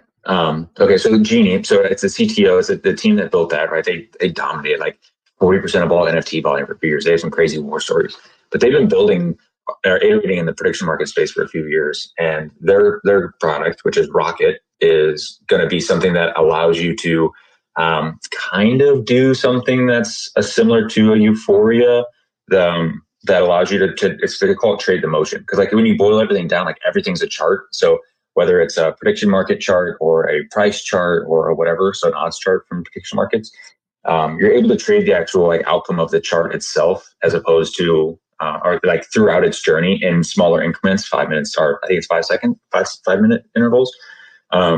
And it's just really thoughtfully designed. They're trying to ship this quarter, so excited for them. And then Blitzo is it's consumer DeFi. It's plugging the complex DeFi primitives into payment moments, right? So it works with Apple Pay, works with just your tap pay, and you go to your checkout and you tap. It'll pull up a little modal on your thing and say, hey, you want to double or nothing, right? Like, do you want your purchase for free, or do you want to pay double for it? So I've Right? seen this. I didn't know it was a MegaETH dApp. Like that's exciting. I'm here for it. Like I'm not going to go crazy with it, but if I'm buying a $80 pair of sneakers, yeah, let's roll the dice. And it's, am I right in thinking it doesn't have to be double or nothing? It's like a slider. Am I thinking right? Where maybe it's a suite of things. It's like the best way that I'm envisioning it is, because it's not just like the payment double or nothing thing. It's, if you have watched how a lot of these consumer interactions have gone, if you watch YouTube, if you watch any like sneaker videos or card videos or like any of these things that are like have people doing, just whatever retail bartering, every fucking one of them ends with like a, hey, do you want to do, and so say you're trying to sell it for 2,000, like we'll flip a coin for 1,200 or 2,500, right? Or hey, do you want, like, so this is a flip a coin. There's at the time you're trying to pay dinner with a bunch of people, everyone throws their cards in the middle. Whoever pulls their card out, the other wants to pay for everything. It's like these types of gamble experiences that take place at the point of sale, effectively, and they're injecting that into the mobile experience, and then in the back end tying it into complex DeFi. So it's very similar to what I was just talking about with Hit One and Euphoria, where it's complex DeFi on the back end, but it's a consumer forward thing on the front end. So they have this thing, you insert it into all these moments. So whether you're tapping at the grocery store or you're trying to settle a bill at the thing, like if you can make a bet right there, and on the back end it's a 250x long on Bitcoin, if it hits in the next 10 seconds, you just doubled your bill. Like, that's effectively what it is, right? And that's what they've been building for a while. Like the product's actually really, really nice. It's just taking a little bit to roll it out.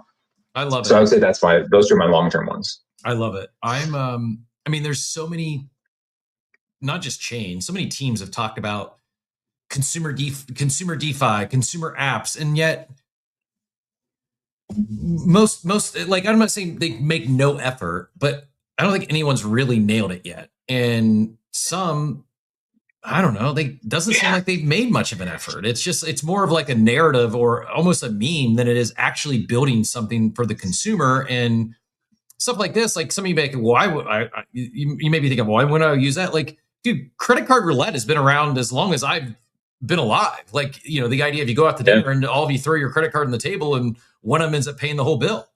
Like, it's fun. It's exciting. It's gamifying retail. It's gamifying life. And whether you like it or not, the world with gambling and sports books and prediction markets, like all you had to do was watch the Super Bowl. We're going that way, right? Yeah, everything's heading that way. I mean, it's I'm not saying it's great, especially for a younger generation. It may not fully understand what they're getting into, but it's happening, and you can either deny it or embrace it. And I've been waiting for chains and teams to, how can we bring some of this on chain and make it better? Not just throw it on chain and call it consumer DeFi, but actually enhance something that exists. And this is this is well, yeah. So so it sounds like we see the same stuff. To be clear though, we also have not done it. Right? Like I want to, like, we are trying to do it. We have, like I said, I just listed off 3 apps that I think are in this vein. And I see Jonah in the crowd. I've been listening to Spaces the last few days while I'm working, and he was like, he made a very good point.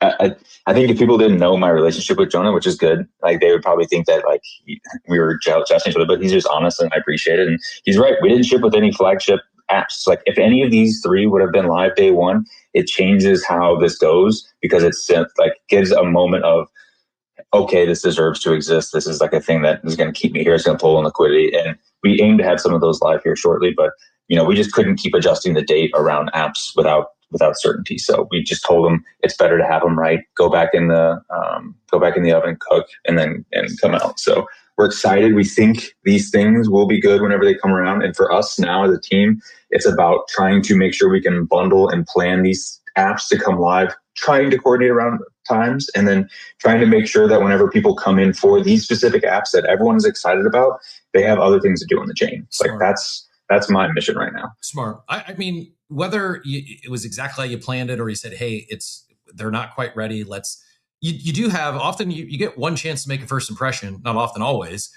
And same thing for these dApps. Like if they weren't fully baked out, not fully ready, and they launch, and you launch them all at once and all of them aren't fully ready, you may lose some of those people who the way it's transpiring is not only are they going to be better ready to launch and fully or close to fully baked out, you're not fragmenting attention. You're going to be able to focus on some of these launches. And I've been saying I'm really excited. I wasn't even aware of all these, or what, I guess maybe was aware of them or they'd hit my radar, but I hadn't done a deep dive. And yeah, there is things to do today as well. Like I mentioned, I was playing the poker game. Thomas says he wants to, really likes it, and he wants to check out is it AvForge or Ave? Is it AvForge, the other game? I've been calling it AvaForge. I don't know if that's, yeah. The other one is, and Maddie actually just left the room. He was in the audience. Dostoevsky created a game for laundering money, but they got to build up a liquidity pool because it's like it'll have a token live day one, but it needs it. So they're doing a raise to kick off the game. I wish I could have tagged him. Okay.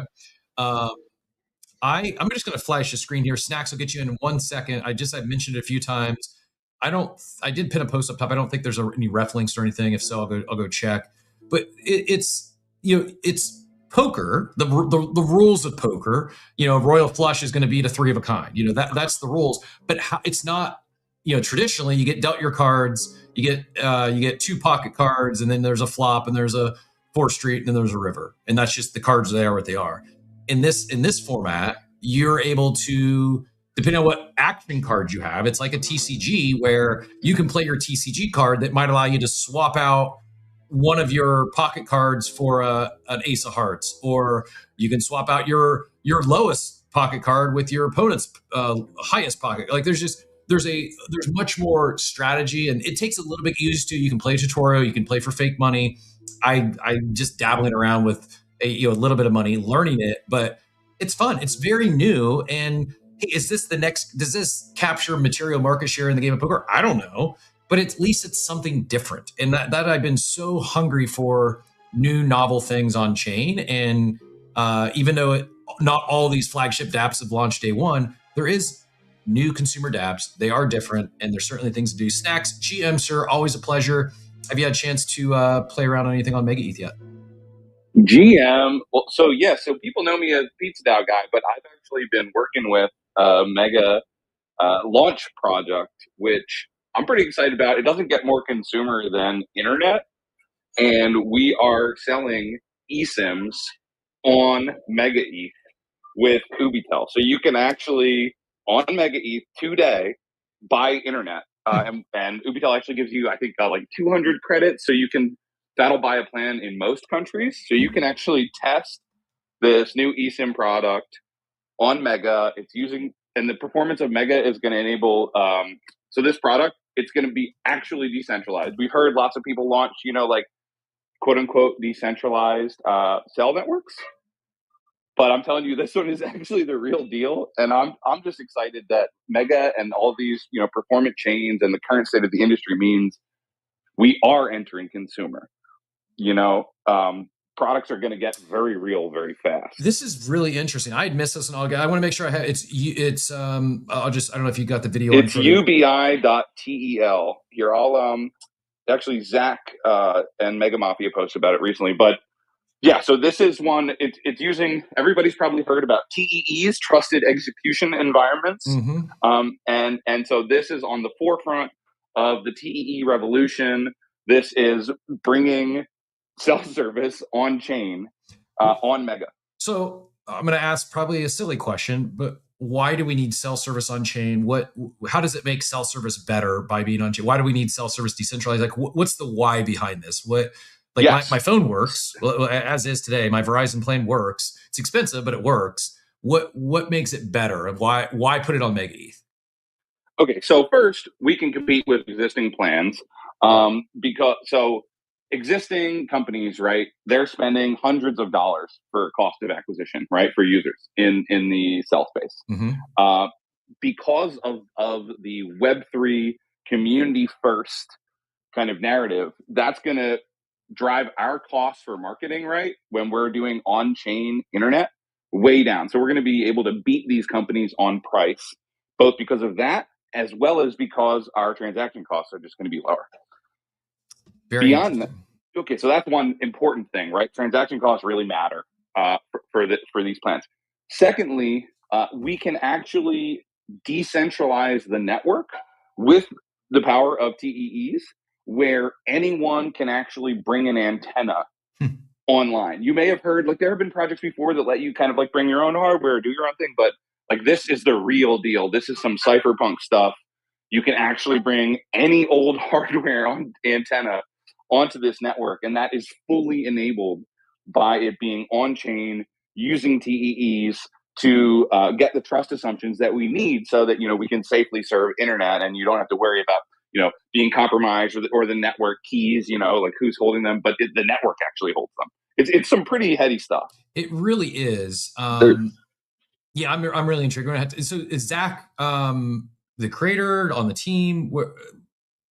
So the creator is like an Ethereum Foundation OG, kind of like, you know, people who are builders know him, but he's out there, and the team is cracked. And I mean, it's like it's a real product, you know. When we say consumer, like I said, like what's more consumer than being able to buy internet? So what I would say is, like, the next time anyone's traveling and you need an eSIM, or you can even just check it out today and like see how the eSIM service works in your neighborhood. But we're starting with eSIMs. We're going to be market competitive, great service. We're giving away free internet for now to, you know, to the crypto community. And ultimately, we're going to compete just as a cell carrier. Yeah, really interesting. The other thing, I saw a post from Zach here that got sent my brain off into a whole nother path.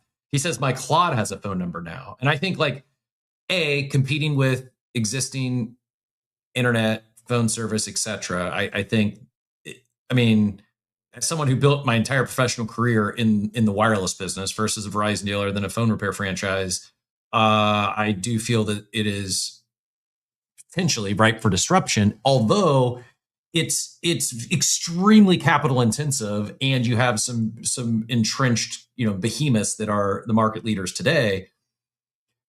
So my brain, maybe Starlink could do something like that. You know, they've got the backing, the capital, etc.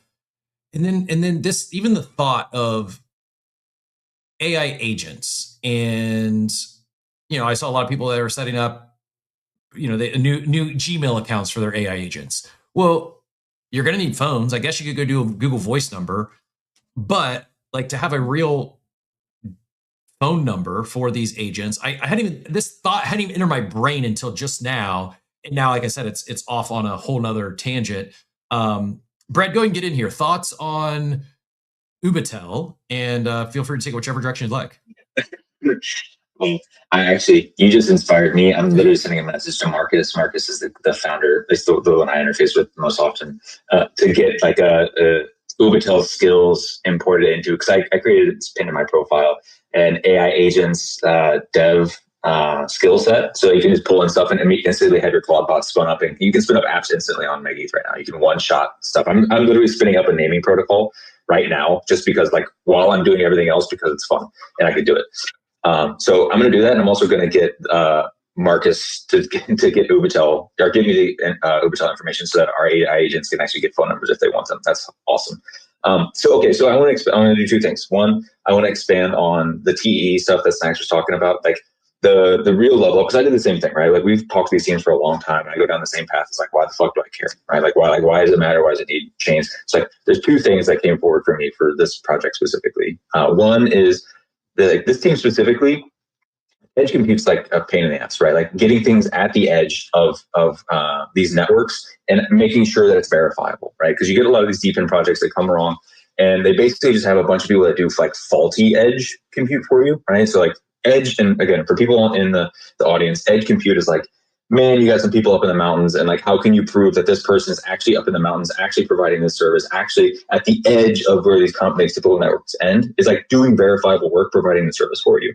So that's where this TEE stuff comes in. And like, the real level up that these guys had is Marcus and company worked directly with, I want to say it's the SIM card manufacturers. I forget, Qualcomm, I want to say. Snacks, maybe you know the answer there? Yes, but, yeah, we have a very good deal. Yeah. So like, they basically have a proprietary usage of these, so that everyone who has a SIM card, right? Like, so you no longer have to like, oh, I'm going to buy this device and get this out. Everyone has a fucking SIM card, right? The SIM card is where the TEE goes. So if you have your phone in these remote areas, you are able to implement this logic inside of your thing. So you have it in your pocket. It's very easy to implement, and like that allows for it to grow. It's like one is just like that. It's like, okay, they have this. That's nothing that requires chains.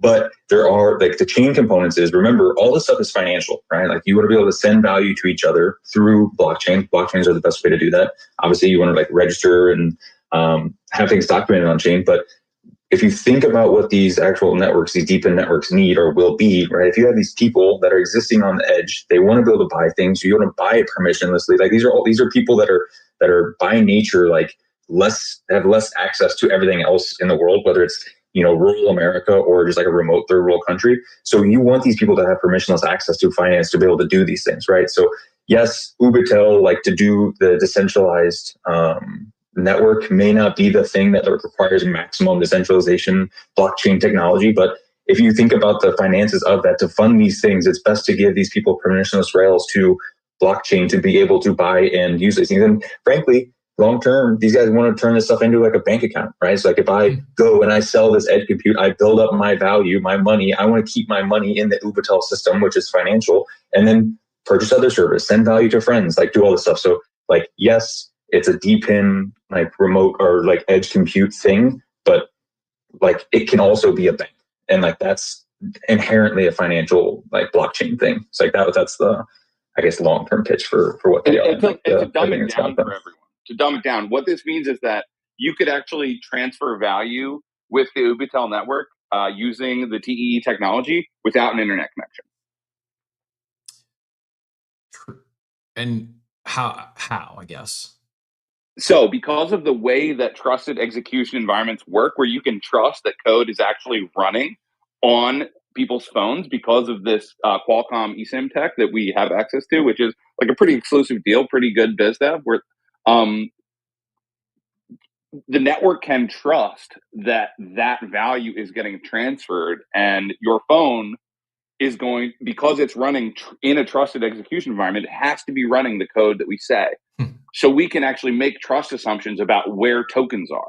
And then when you get back online, we just update. I'm pleasantly distracted, but I miss this. And this is, I guess, to further my opening point of the quote unquote quiet launch, is this is something it's real. It is novel. It's unique. It's different. Real value for this deep end solution in the world on many fronts.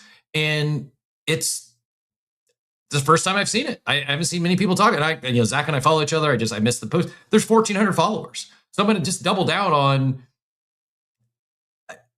yes, I hold a Fluffle. I was in an Echo round. I have a financial incentive for MegaETH doing well. I'm not selling my tokens. I'm long for the journey.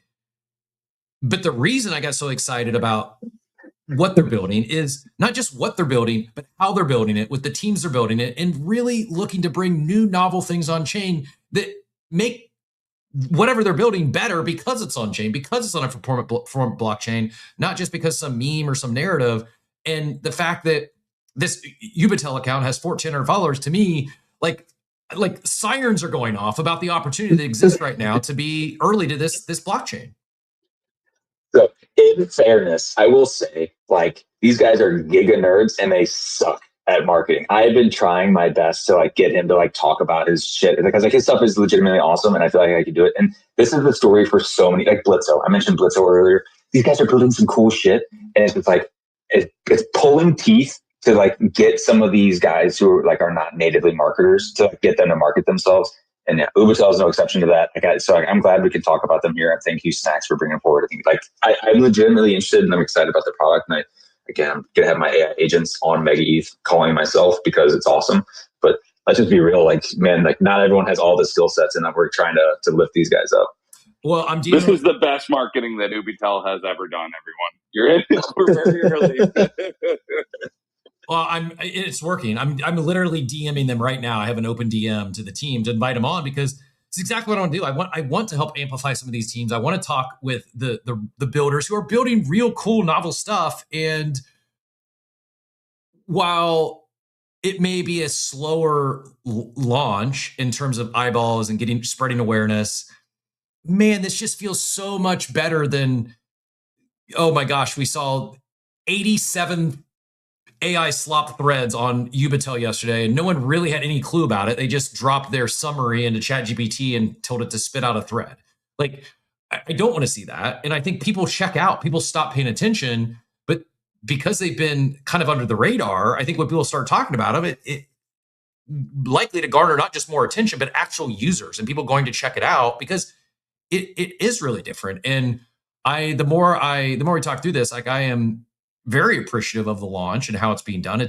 While I do believe MegaETH is the most hyped and anticipated blockchain launch of 2026, at least thus far, it's not a bunch of, it's not just hype. It's hype because of what's happening, the tech and who's building, not because of, it's a great KOL campaign or InfoFi slop. So yeah, I'm genuinely excited. I'm DMing the team now, and Snacks, appreciate you jumping up as always, and thanks for bringing this to our attention, because this is just, I think, one of many of these new novel dApps and some cool things being built on MegaETH. Oxy, go ahead and get in here. Yeah, I was actually gonna pivot the conversation slightly to the TGE conversation and the KPIs associated with it. So I know, I'm sure I think maybe we mentioned it previously, but so obviously TGE isn't right now, even though Mainnet is live, and that's because of the KPIs that were set in place by the team that they have to meet before TGE will happen. So just super quickly, 10 MegaETH apps live and looping, 3 apps pulling 50K daily fees, and then $500 million of average over 30 days TVL, I believe it is, of USDM, which is the native stablecoin. And I wanted to call and maybe ask Brett specifically about the $500 million stablecoin TVL required. I think, if I were looking at all the different KPIs that are needing to be met, I think that's going to be the hardest one, is to get that native stablecoin TVL. Just looking at comparative chains and other chains that try to get native stablecoins adopted. So just to put into context for people, if you look at Hyper EVM, for instance, they have one stablecoin that's over $500 million market cap, and that's USDC. And that's the same across almost every other chain. If you look at Solana, they only have 6 stablecoins over, or 5 stablecoins, the top 2 being USDT and USDC by a large margin. 95% of the market cap of all stablecoins on that chain is USDC and USDT. And then similarly with Base, there's only 3 stablecoins over that $500 million market cap. And again, same deal, 95% are between USDC and USDT. So I'm just curious, Brett, I think you can get there, and it was seen during the raise when the native stablecoin seeding was going on. There's a lot of demand for that native stablecoin, but I guess do you agree, or do you feel like that's a really hard KPI to hit? Do you guys feel like that's maybe not the hardest one to hit out of the ones that are set up, or I don't know? What are your thoughts on that? So okay, more color for that for everyone else. Yes. So okay, so we did the announcement last Friday, and the announcement was that we're pushing our TGE to be behind ecosystem health metrics, because we want the token, which has 2 key functions, to have solid footing, so that it's not, it at least has some defense, right, against the market, because the market right now is searching for liquidity. If we give them $1, they're going to take $1 from us, basically, right? So we said, okay, we'll launch our token after one of 2 things is hit. The ecosystem is healthy. Ecosystem healthy would then give utility to its function in our proximity markets, or if USDM is at the 500 million total TVL, because the value that we get, because if it's our stablecoin, we collect the yield, we use the yield to then, rewards is what we call it. We use the rewards from that to purchase back the token itself, because frankly, we're giving away most of our token to the ecosystem, right? We have 53% locked behind KPI rewards, like for emissions, and same thing with like, I think our team owns like 9% of it, right? So like our job is to try to accumulate this thing because we want it. We're going to make it valuable. So there's that. And so now we have the actual TGE of this thing behind those three key metrics. We actually spun up a site yesterday. Like it's if you go to megaeth.com/token, you have the site that actually tracks all three of these things that Oxy mentioned, so that everyone can like objectively see how we're progressing on these things. And I wish, like, I've lost my game for like being able to pin this stuff. I went to it. Amir's our head of ecosystem. He's the one that put together like the Mega Mafia. He just replied to this a comment on this yesterday, and the basic response is that yes, like sure, like there's dominance within the market for the massive stablecoins or USDCs, USDTs. I don't think it's one-to-one looking at these other ecosystems, because those ecosystems started day zero with those dominant stablecoins, and with that, it means you build up liquidity, you build up, DeFi, you build up all of these things with those assets denominating the assets, whether it's you're an Aave or like Hyperliquid. Like Hyperliquid, for instance, you bridge in USDC and you keep USDC. USDC builds up the moat. People start pools in USDC, and to then launch a stablecoin after that is done to the tune of $5 billion, you're saying, hey, everyone, we just launched a stablecoin and it's beneficial for us. It would be really nice if you burden yourself by unwinding your DeFi positions and then rebuilding them in our stablecoin to help us out. Okay, thanks. Right? To no benefit of you. It's just, it would be nice for us. Thank you. And I think we can all objectively look at that and say, like, LOL, no one is going to do that. Not in an anonymous system, not in a system that's all like for making money. So I don't think it's one-to-one if you look at these other ecosystems. Solana's the same way, right? Solana's like, oh, let's have USD Mainnet, and USD Mainnet can replace USDC on the chain because Circle is taking out 4% a year on $10 billion of stables, and that goes out of the ecosystem, which is absolutely true. For us, like, we've built up this ecosystem from day zero, and we are working with our entire ecosystem, whether it's inside the Mafia or it's just like broader builders in the ecosystem. And we're saying, we're incentivizing the use of USDM, right? If you guys use USDM, you then have the opportunity to get into our rewards campaign. Like, you can do other things. And the goal is to try to build up the network effects and liquidity effects of USDM in the ecosystem through those campaigns to eventually just create a moat that says, like, yeah, you could use USDC, but like all the liquidity is USDM. So therefore, like, why wouldn't you just use USDM? Because users do not give a shit. I promise you. No one gives a shit. If an app like a Euphoria or a Hit One or a Rocket or a Blitzo is locked behind USDM on the back end, you're going to use USDM because you want to use the app. You don't really care if it's a USDM or USDC, right? You don't. So that is going to continue to be the goal. Apps are what matters. We focus on apps. We make sure that the apps are aligned with us and using that, because it goes back to the benefit of them and the ecosystem. And once we hit a critical mass of that, I believe it kind of just carries itself. And that's our goal, right? We're just going to continue to do all of the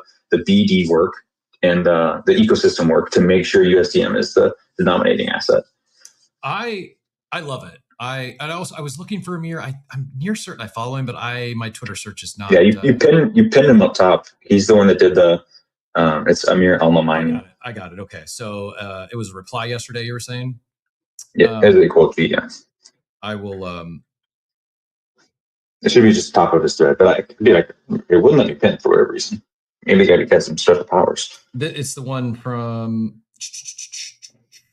Yeah, it should be literally like yesterday, because he talked to me before he posted it. Yeah, I've got it here. There's Aave and then the one below Aave, 15 hours ago. Got it. So that's up there now. He tags several others. Let's check back once.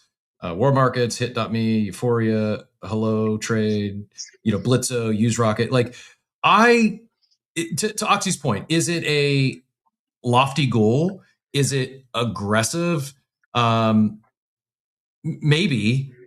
I just, the thought and the intent that's going into this, the thoughtful intent that's going into this, I love it. It's just, I can't think of another TGE that had any KPIs that led to TGE, let alone multiple and some challenging ones like this. Like, it really, to me, shows alignment from the team that this is. Yeah, we could talk as long as well. All they've been building for years. They've worked with Mega Mafia and they've done this accelerator, all these hacker houses, and then but the team's really just waiting for their vesting cliff. Like this to me, it's signaling that this is something that everyone is aligned and building from the core devs to the Mega Mafia members, and it's just there's so many things we've talked about this morning, novel new dApps, like new consumer applications, and not just applications, but a new way of doing things. Like the idea of tying TGE to KPIs.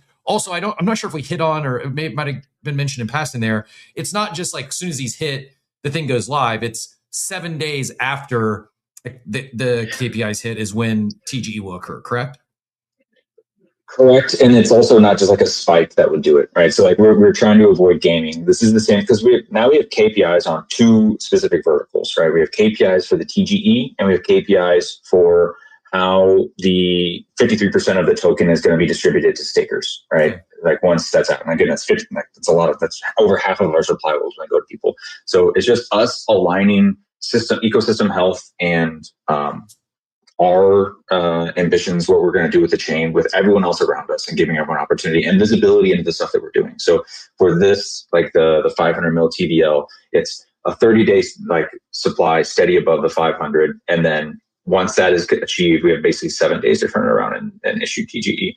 And that is basically just to say, like, obviously we don't want someone depositing just in sun to come in, deposit 200 mil, trigger the TGE, and then get the hell out, right? I love it. Thomas adds in the chat, man, I love the big brain talk here. It really makes you think and explore new things. I still don't understand it all, but I want to go learn about it. And same, like I understand enough to know that a lot of this is new and different. And I'm tripling down on it. I love the fact that my timeline isn't flooded with a bunch of AI slop threads on the latest, greatest MegaETH. I think part of that is, those that would play the low effort AI slop route, it's just, they need a deeper understanding. They do need to get in the weeds, at least right now, for what some of this that's on the, it's coming soon. I'm really excited. You mentioned that 53% going to stakers and active participants. Is there anything else that the audience needs to know today, other than like going, exploring, go down the rabbit hole, rabbithole.megaeth.com, check out some of these apps, check out some of these games? Is there anything from I don't want to miss out on? I'm going to be active. I'm going to be participating. Make sure you've bridged over X amount in stables, or make sure you do one transaction a day. Is there anything like that? And not trying to pry any alpha out of you, but is there anything that like call to action wise, or specifically that you'd like at least everyone to know, whether it's, hey, do this or not, but anything we haven't hit on that you feel is important for everyone that wants to go explore MegaETH?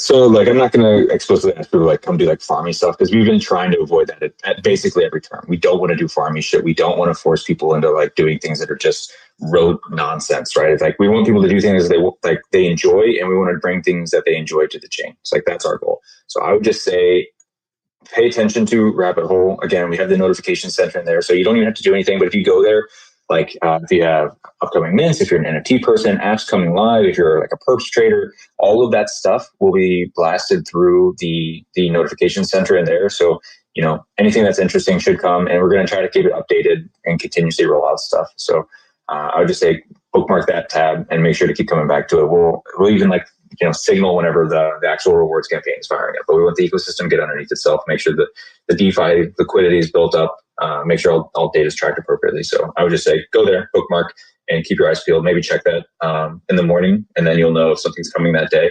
We'll try to be on top of it. Perfect. I love it. I got this showed on screen here. If you've not, it's just upper right-hand corner. There's a little letter, little mailbox, announcements, and then for you. It costs nothing to explore. Go check it out. Go, even if you're not going to move any capital over immediately. I think getting ahead of some of these things, like build your own list. Like, what are you looking forward to coming online? What interests you? Whether it's some sort of new DeFi primitive, whether it's Thomas mentions the other game he's seen on Mega is Offshore Protocol. That's the first time I've seen or heard that one. Any blanks you can fill in there on Offshore Protocol? So Yeah, so like that I called it out earlier. He came back he came and then left in this space twice now, and then I DM'd him in Telegram, said, bro, come back.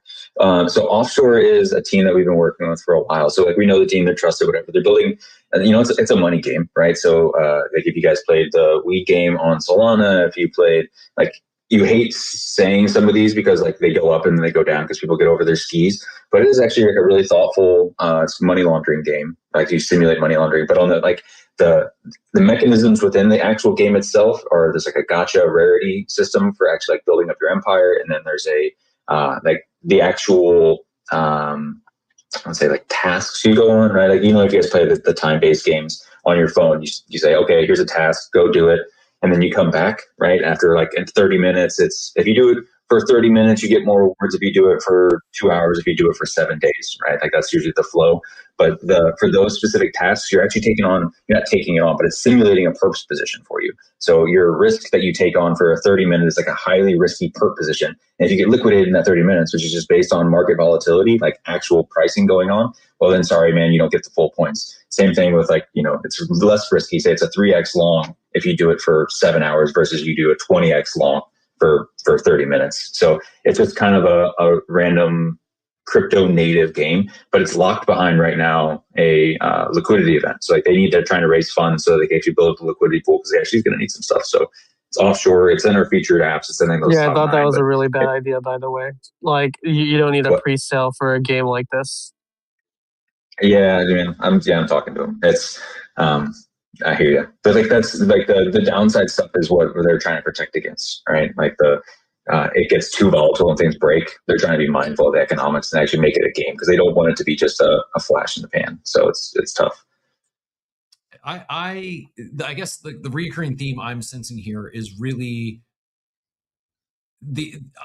quite frankly the inverse of often what we see with not just these games but chains and new dApps. It's let's build up all the hype, excitement pre-launch, then we launch at a overinflated valuation, and then it's a race to zero, or maybe it doesn't go immediately down, but it's a quick pump up, and then next week everyone's done talking about it. It seems like just very deliberate. I don't want to say slower, but methodical launching with intent from the chain to the dApps itself. And again, this account we're talking about, new novel concept in the sense of a different way to do this sort of stuff, and it's got 610 followers on X. Like you've not seen crazy KOL campaigns, certainly not InfoFi campaigns, and I think this is a big plus. I think it's a big benefit for the sustainability and long-term success of individual dApps as well as the chain itself. So I'm going to counter that. Can I counter that? Go ahead, I want to be double please. Yeah, because no, please. I was going to too. Because everyone is like, oh, super bullish MegaETH, and like the tech is great. I'm not anti of the tech. It's just that the tech isn't enough, right? So like, it's not a positive when one of your top launch apps only has 600 followers, right? So like you have to actually do marketing. It doesn't have to be InfoFi or pay per play bullshit, but like that's what I was going to ask. Like, are you doing TikTok or Instagram or like what? It doesn't have to be that, by the way, but like, is there a plan to market these apps? Because like the reality is like any normal person and traders eventually too, they just like every chain's going to be fast. It doesn't matter. Yeah.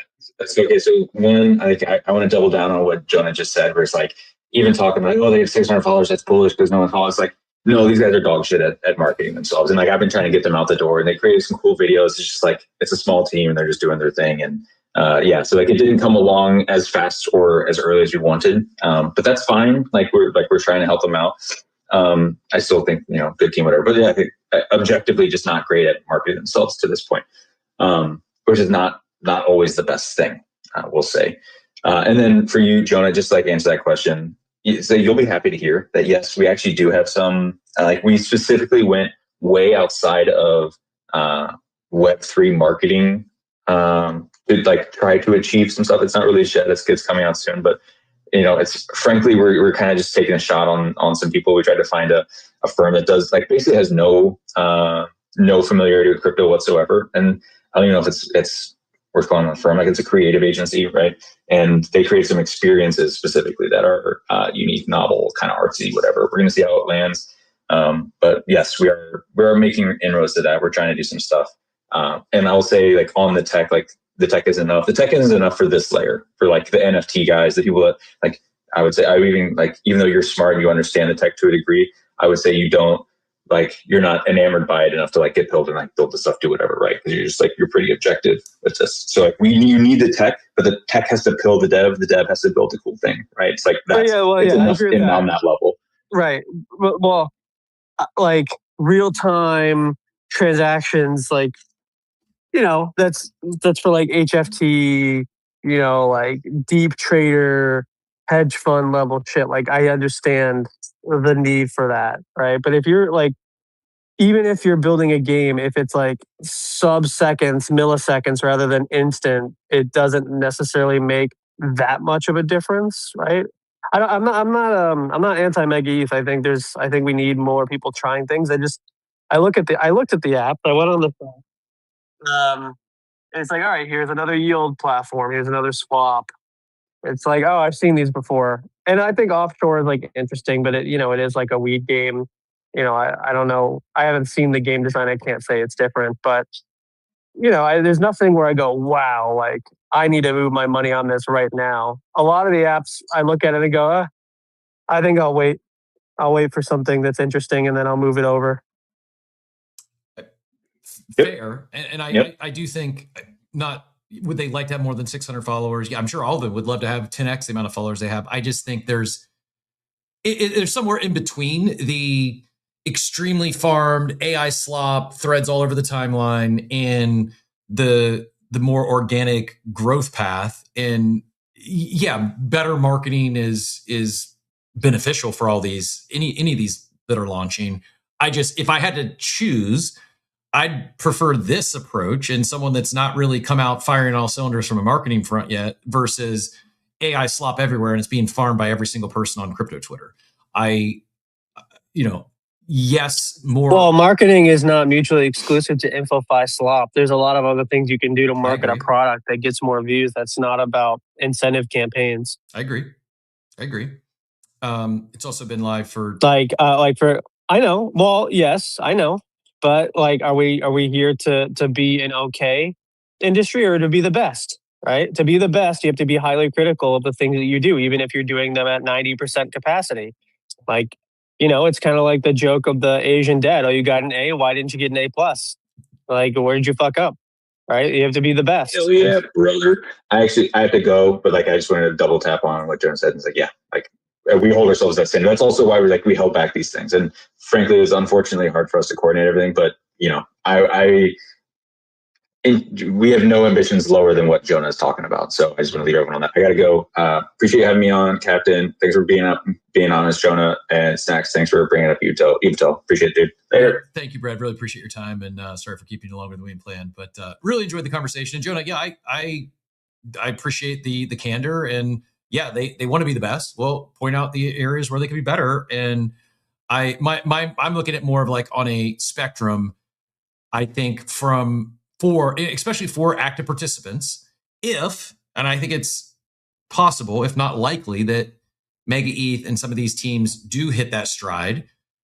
If they do, and this does take off, even one of these, it becomes a flagship app, something to your point, like, oh, I certainly can understand and appreciate someone's like, I'm just going to wait until this one thing that I'm really excited about goes live on MegaETH. I totally get it. And to each their own. I just think there is something to be said if this thing plays out, not even best case scenario, if they become if they hit those KPIs, they become one of the leading blockchains, and we see TPS run up with the added utilization. I do think there is some, and I don't know exactly what it is. But sure, but I'm just keep in mind, and I'm not like if you want positive, Jonah, I'll be positive on stuff. But I think there's too many positive people, and I have to play the other side because we have to be better. Because if we were better, then we wouldn't be in the situation we are now as an industry. Because we're not good enough. We aren't. It's just a reality. We are not as good as anything in Web 2 yet, aside from like a Bitcoin or something like that. or RWAs, right? We're not there yet. So for me, like the idea, I don't go on Steam, right? I don't go to Steam and every new game I see, I go spend $70 on a new game, right? MegaETH is building their Steam for DeFi. Every blockchain is effectively their own Steam. It's a discovery engine, right? Mm-hmm. There are some things that I'm excited by, but I think that if you're going to go out to market, you can't just have, oh look, it's like an Aave type platform. Oh look, it's like a Uniswap. Like these are table stakes. These are just like things you have. They're not product features. Oh, I agree. It was why I was so critical of Monad, and nothing has come since. Like they still. Well, that's what I was going to say. Monad is very fast, and yet no one's used the maximum capability of their speed, right? So what would you being do fast is not it. If you were on the MegaETH team, what would you do differently? Would you just went full speed ahead and had the dApps that are planned to go all live day one? What would you be doing differently if you were on the MegaETH team today? I would take whatever my top 3 apps are for the next 6 months, and I would put all my money into it. Like you need a flagship. It's the same thing as when Xbox made Halo. Nobody bought an Xbox for an Xbox. It was because they wanted to play Halo. Like the Xbox 360, majority of their sales were from Halo 3. We still think about Halo 3. I'm sure you do, right? You're you're in my age bracket. That was a game that I think we all played when we were younger. If you played games. Take your top 3 innovative, what you believe to be Web 2 consumer potential apps, and put all your chips into it. And if it doesn't work, then you recycle the remaining capital and do it again to the next 3. Yeah, I don't disagree. So follow-up question would be, if those top 3 weren't ready yet, or they felt they would have forced them, if you're in their shoes, do you delay going live with Mainnet? No, you go live, but like don't expect anything interesting or anyone's gonna really give a shit. Like I'm not rushing to put money on MegaETH if I'm not using any of their apps. Yeah, I agree. You should. For me, I also didn't move near the amount of capital that I'm anticipating on moving. I moved a little bit to play around on the poker game that I find interesting. It's new, it's novel. I happen to enjoy poker. It's a different spin on it. So that's what I'm playing. I'm going to maybe check out some of the other games today. I do agree that all the DeFi stuff, it's table stakes now. And so they have those table stakes. I think they have the foundation to build upon. To Gary in the chat, yeah, I've cleared. I am financially vested in this chain. It's not a life-changing amount of money, but yeah, I am bullish. There's a reason that I not only minted Fluffles, but went back for the round because I do think some of these dApps can, I think they have those 3 flagship dApps. I'm not exactly sure which 3 they are, but from the ones even we just talked about this morning, I asked Gary and Jonah, what other chain has new stuff like that coming online? Like the things we discussed this morning are already new stuff like what? Sorry, because I want to be able to answer that. Like which? So anything. Well, let me just pull up the featured dApps and what's coming soon, from World Markets to Hit One to Bricks to Euphoria, Rocket, Blitzo, Hello Trade. These are. I can't think of one similar like that that's on, say, Monad, for example, to use the recent. Well, I think it's like again, if you want to be the best, you don't look at the guy who has like the worst results, right? Like Derek Jeter, when he was playing baseball, didn't look at the worst player on the Yankees and say, I want to be like that guy. Not that Monad's the worst, but they're down there, right? Like if you want to be the best, you got to compare it to Solana, you got to compare it to Base, you got to compare it to Polymarket, right? Like let's not compare to Monad because we want to be the best. Yeah, Thomas agrees. Says Jonah giving us all the David Goggins crypto talk. We all need to work harder. I do agree. We all need to work harder, be better as an industry. And while I'm not discounting or disagreeing with, would be great to have more flagship dApps to experiment with or to play around on right now.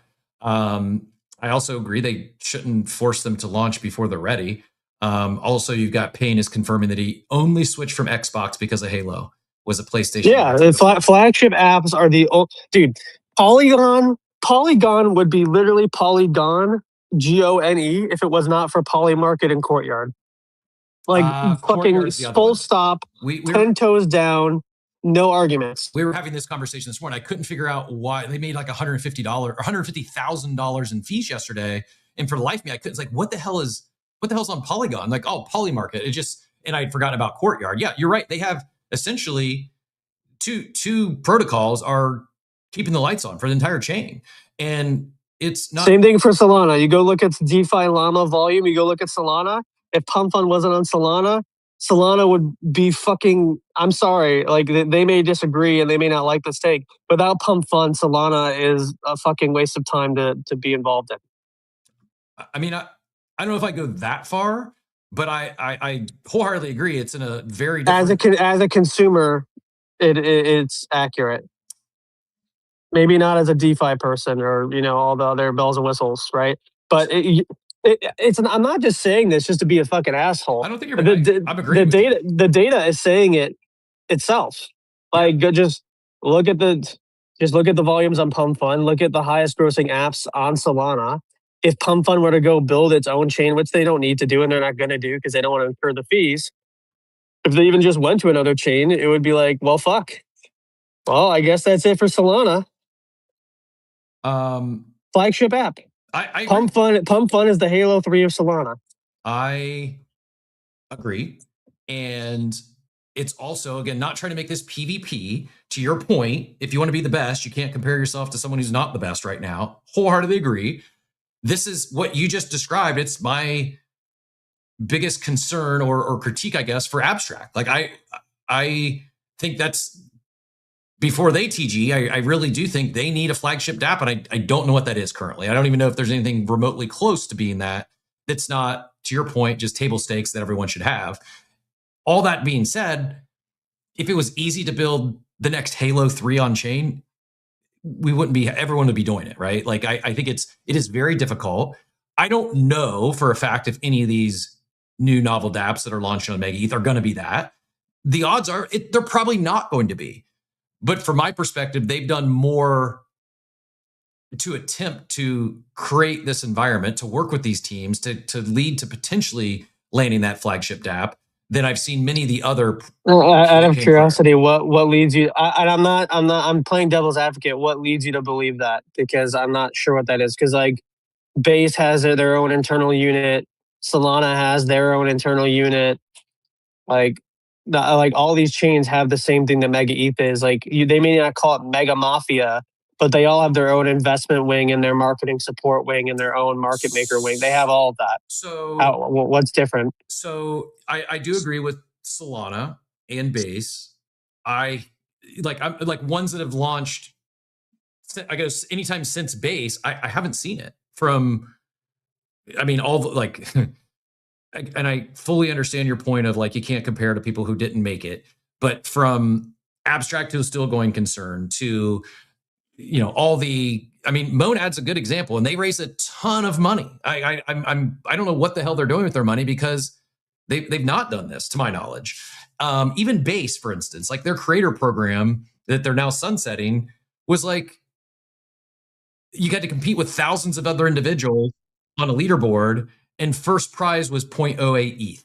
Like, that's just not going to. Yeah, but they had other verticals. Like, again, it's not the full picture. That was basically an InfoFi campaign. They have specific wings that are far outside of that, where they pay real money to create. As I'm building on Base, so I know this very deeply. That's just something people are using as a way to attack Base. It's just like one of many different verticals of creators getting paid. Sure, but how much of that support were you getting before the Coinbase Ventures was a stakeholder? That's the critique I've heard. I've not went that route. I'm not building on Base myself. The critique I've heard is that it's either you get the support of Coinbase Ventures and they're a vested partner in your business, or you don't get the support from the Base team. That's the, from DMs to private chats to teams. I think it's like I think everyone has a different story. I would say that I was building on it before they invested. So I think that because I was doing something interesting, they invested, not the other way around. Okay, fair. Right? Fair. Like and here's another unfortunate. And by the way, that doesn't mean I'm going to win. I'll probably lose because businesses typically, on average, lose. But what I will say is that like a chain can't can't support every single app because most apps are dog shit. Agreed. Right? Like, it's not in the chain's best interest to give you marketing support if the reality is that your app fucking blows. I agree. And most of the people who complain, like, just go to see what they do, look at their backgrounds, right? When you see someone complain about a chain not supporting them, just go look at what they've done. And be honest with yourself. If you look at the thing and you say that thing is dog shit, there's a reason why they didn't get picked. It's because you can't you can't have winners if everyone's a winner. I agree. So, like, in a world of winners, there has to be losers, right? That doesn't mean you're a loser forever, but you win some, you lose some. That's just welcome to the way the world works. Most apps in crypto are complete fucking dog shit that no one's ever going to use, and it's in the best interest of Solana, Base, MegaETH, and Monad to not surface those. Yep. It's just what it is. I agree. I don't disagree. I saw Ben flip on stage. Ben, we're past closing hour here, but quick thoughts, comments. Are you exploring anything on MegaETH, anything catching your attention, and or do you feel that how they're building is slightly different than some of the other chains that have come prior, at least as of late? Yes, GM everyone. Thanks for giving me these 2 seconds. Yeah, I actually I'm not exposed to MegaETH like that, but I've been keeping up with it so far. And I think in Web3 we have two sides of the coin. Like, we can always go with this Web2 lens and try to understand what's good, what's not. And I think usually that sort of analysis misses the big picture of what's exciting in Web3, because most protocols in Web3, as we've seen, they haven't survived for so long and got super established, except for a very few of them, like Uniswap, Pancake, and some other stuff that at this point you can almost consider them infrastructure dApps that others build on top of. But at the same time, not to discredit anything that Jonas said, I think there are some fair points that he raised. And I would even add on top of that, if there was no token, what are you personally excited about, for instance? If there was no token incentives, because again, what are we trying to isolate here? Is everything just going to go down and get forgotten after people dump as they usually been doing because they're not trusting that anything is worth it? Or is just going to be a bet of the side of the market that believes, no, they're going to cook, I'm just going to hold, versus the ones that are, oh, no, I'm just going to dump and get my money out and stuff like that. Because I feel like a lot of the conversation has been around hyper-focused on incentives rather than something new. For instance, on Solana, right, Ondo Perps by Ondo Finance just deployed the first in its category of the best perps on-chain experience ever, where you can just provide your spot bags as margin instead of just dollars and stuff like that. It's something new. But what is the new thing there that you guys are excited about, that you can be excited about it just like I am excited about Ondo Perps? And I'm thinking Ondo Perps tokenlessly, even though they have a token.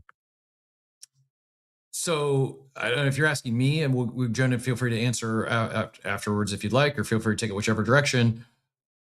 I'm excited for, again, from my perspective, they are building differently. You couldn't answer it. Well, my direct answer is Showdown. That's the really, I've played around with some of the swap platforms. That doesn't excite me. I can do that anywhere, to your point. The Showdown poker, it's new. I've never played poker like that before, and I'm playing the game. You never played poker? Not like that. I've played poker many times on many different platforms, and this is different. It's a poker meets TCG. It's interesting to me. I think I can find an edge. I'm going to introduce. There's a very popular game on Steam that has poker, but it's deck building. I wonder what that game is called. It's not Balatro. Yeah, I'm not a big into the theme. Well, I will. If you like poker and you like the deck building, I encourage you to look up Balatro, since they're the ones who invented it, and Showdown is probably a fork of it. Okay, fair. Ben asked a question. That's what I. No, yeah, just not to be unfair too. Hey, I think there is a reason to be excited. It's a new ecosystem. They might just do some stuff differently, and if they put stuff in motion correctly, and the market favors it, let's be honest, because when the market is going down, it's hard to have a protocol that stands by itself, like Polymarket, we can agree is an exception.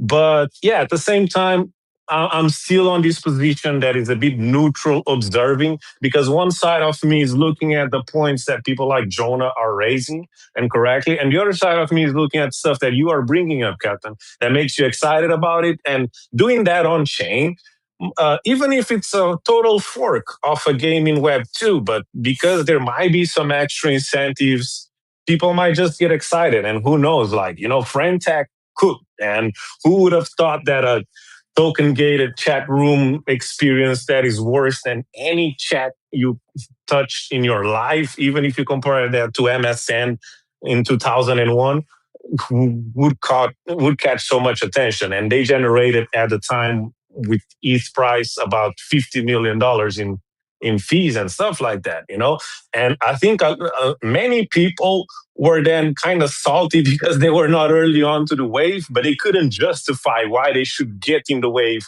if they were analyzing these two from a Web 2 perspective. So I'm more on this observer position because I'm not convinced by either side yet, but I'll be honest, y'all both got some great arguments for both sides, so I'm just here for it. And it's not even like an argument per se. Hey, if you're not interested in anything but on MegaETH, then don't spend your time or your capital there. I have a stream account. I have a few games. I'm not a big stream gamer. First time hearing about Balatro, I just checked it out. It is different. Did they take some inspiration from it? Maybe. I don't know. But there's not illegal hands. There's no jokers. Balatro won a bunch of awards. So clearly they found some product market fit with a new twist on poker. That's what drew my attention to Showdown. For me, having not played Balatro, it's a new twist on poker. I don't have any incentives to play it now. I played the game for an hour this morning listening to some other spaces. I enjoyed it. I'm going to continue to do that. I have no incentive to do so right now. Now, that said, might there be future incentives? Maybe. And I'm not ashamed or shy to say part of what I do here when I'm experimenting and being a beta tester to new things on chain is to make money, is to be early. I wish I was earlier to STEPN than I was. Ended up doing okay, but it wasn't because I was early to STEPN. My biggest win there was I got a couple of sneakers airdropped to me because I held Bored Apes at the time. This is, for having been in this space for several years, there can be asymmetrical rewards for being early to new ecosystems, to new blockchains, to new games. And that's super important. Sorry for cutting off. And if this stuff, if it's most likely somewhere in between the thing is dead in 6 months and no one cares, to it becomes one of the leading new major chains because they land that flagship dApp. I agree with Jonah. Flagship dApp's very important. You need to have something beyond the chain that's going to bring people there. One example that I'm giving right now is the poker game is far more fun than the beer pong game that was a blatant skin of gotcha that we saw on Monad. I can appreciate too, like you can't compare to someone who's doesn't seem to be finding product market fit or having success and in Monad. They still raise $500 million. They have a war chest, and they're not, from my perspective, not doing a lot of the things that MegaETH is doing, from how they raise to even what seems like call it a half-baked launch, where most of the ones that have the potential to even be a flagship dApp didn't launch on launch day. I thought they would be ready on launch day. They're not. Even something like Euphoria, that probably all the dApps, it probably captured the most, cloud or attention on the timeline pre-launch. I thought for sure that'd be live at launch. It's not ready yet, so it's not live. I'm not saying that that's the flagship dApp either that's going to change the world. It's just another way to gamify options. Like, all that being said, I'm going to go check out Balatro, because if it is as different as I think it is to Showdown Poker, I'll double down on my take. I think they might have something with Showdown Poker because of the success Balatro has had. And this is just on reading the summary and stuff. They're very different. The gameplay is very different. The idea of combining TCGs with other card games like poker, I think there's a market there. Maybe I'm wrong. Maybe I'm just some weirdo that thinks that there could be. But I think you could do the same thing with other card games. It's not just poker. It's just the whole point of we haven't seen much, if anything, new from gaming to even the Ubitel. We've seen other DPIN type solutions. I know a little bit about that industry. I spent 20 years in wireless, either selling wireless or fixing handsets. And it's the first time hearing about something like that. It's live at launch on MegaETH. Now, the marketing, admittedly from Red, it's not been there. It's not even say it sucked. It just they haven't done any marketing yet.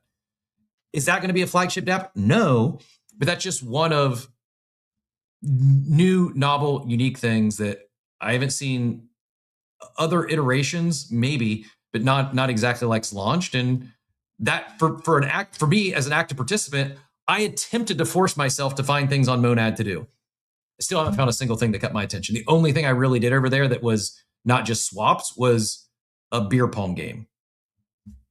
There'll be a lot more than a beer pong game. There already is on day one and a half, and I'm pretty confident in saying in the next 6 months there'll be many other things. There's no guarantee they become it or they nail it. It's the next flagship app that brings new people on chain because they have to have that Halo 3. I do think that's a great target. Let's find, build, and launch the next Halo 3 and bring people to our ecosystem. I do think that's the easiest way for a chain to win. Find your pump fund, find your Hyperliquid, and that will your poly market, your courtyard, etc. Back to the BZ or back to the base conversation. Look at the success BZ's had since moving to base, going multi-chain. Record month last month. They did $1 million in a single day this past week, and they're crushing it. So I'm not knocking base. Do we need a bunch more? Do we need hundreds of more blockchains? No, but I do think there is an opportunity for a few others, and the tech is good. The tech can support scale. They've proven that, and that matters. Go back to look at Vitalik's recent thesis, and do they still need the flagship dApp? Yes, but at least MegaETH can handle the load if they get it. A lot of these other chains couldn't. So I'm rooting for them. I do have a bias, but there's a reason I have a bias. It wasn't just blind betting and thinking, oh, I'm throwing money at every new chain that launches and hope crossing my fingers, hope it wins. There's at least a thesis there. Very well could be wrong. I've been wrong many times before, but as a active participant, I am excited that it's been not overhyped and them not attempting to make what launched like the greatest thing since sliced bread. I appreciate the approach they're taking where, hey, we're building, it's live, go experiment, go find some things you enjoy, but you're not seeing just some, hype and pomp that's not justified. I think what they have hyped up is the performance, and that checks out. They validated that.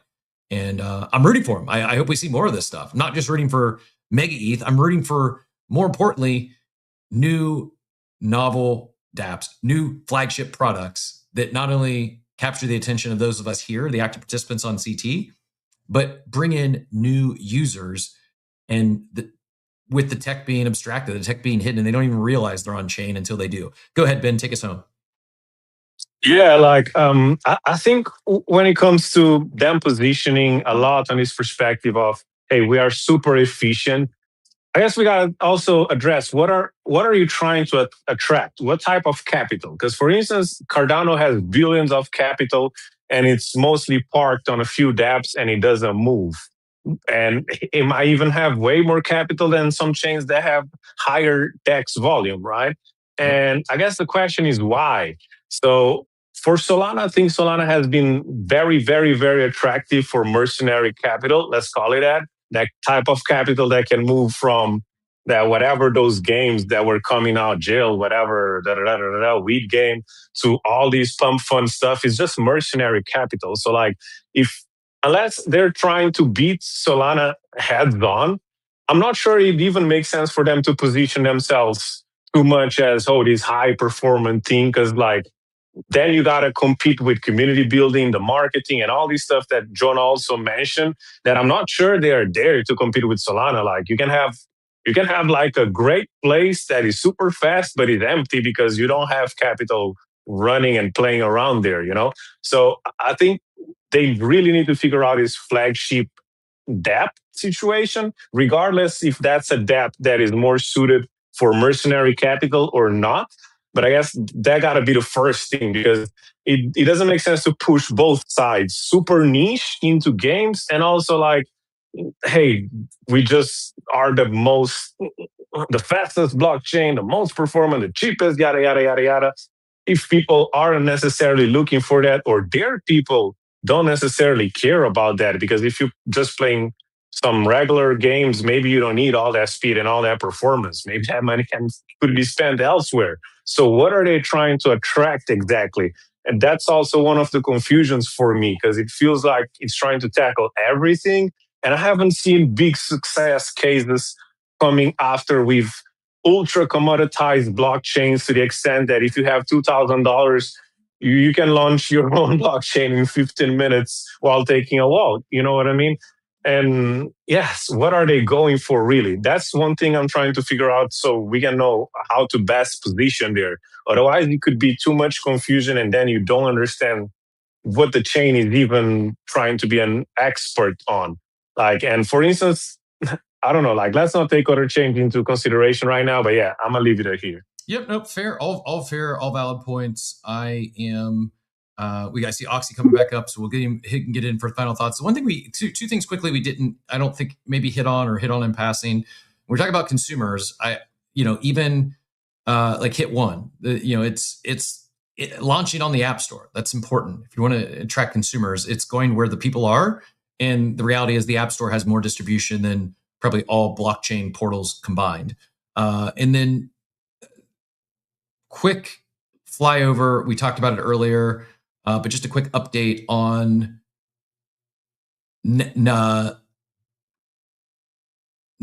I think I'm pronouncing that correctly. That Mint did go, phase 1 went live at 10. So 37 minutes in, there's been 2,200. So it's basically 50% minted already. And it's just a limit of 1 per wallet. It's a 0.03 ETH mint. And Floor is already trading at 0.06. So it's a 2x. So if you do have, even if you're bearish MegaETH, if you have allow list and whitelist, there is a 2x that you could dump it into a bid for 0.059. So it's a 0.03 mint. Current offers are 0.059. There is liquidity. There's already been 75 ETH in volume already in the first 37 minutes, and it's still in minting phase. I don't know if this makes it to public or not. Phase 2 starts at 11. And that ups it to 2 per wallet. So theoretically, I think everyone in phase 1 also has access to phase 2. Price does go up to 0.035, but if trading continues at 0.06, likely mints out before it hits public. The floor could be 0.0006 tomorrow, or it could gain some momentum and some traction. But it's good to see at least some early momentum on a new NFT mint. Oxy, go ahead. Final thoughts.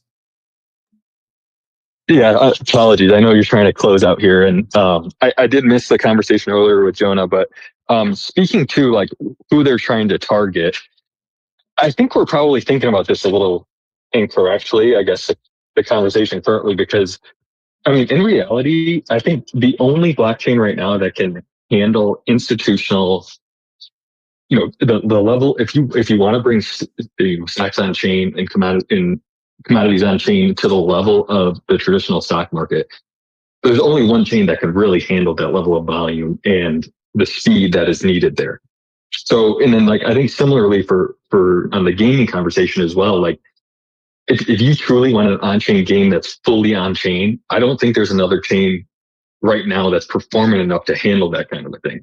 So obviously I understand the conversation around like, you need to have a super niche blockchain to attract those initial people to use it. But I don't think it's incorrect to also like position yourself to be able to handle more than just a very niche. This is a gaming chain, or this is the traditional, finance chain, or, whatever it is. I think building a performant chain that can handle all the things that you want it to be able to handle is positioning correctly to be bigger than just that niche chain. So, I mean, I don't know. I think there's probably a nuance there. But I don't know. Do I you think we're think probably thinking about BlackRock it is incorrectly. wrong for investing on Solana then?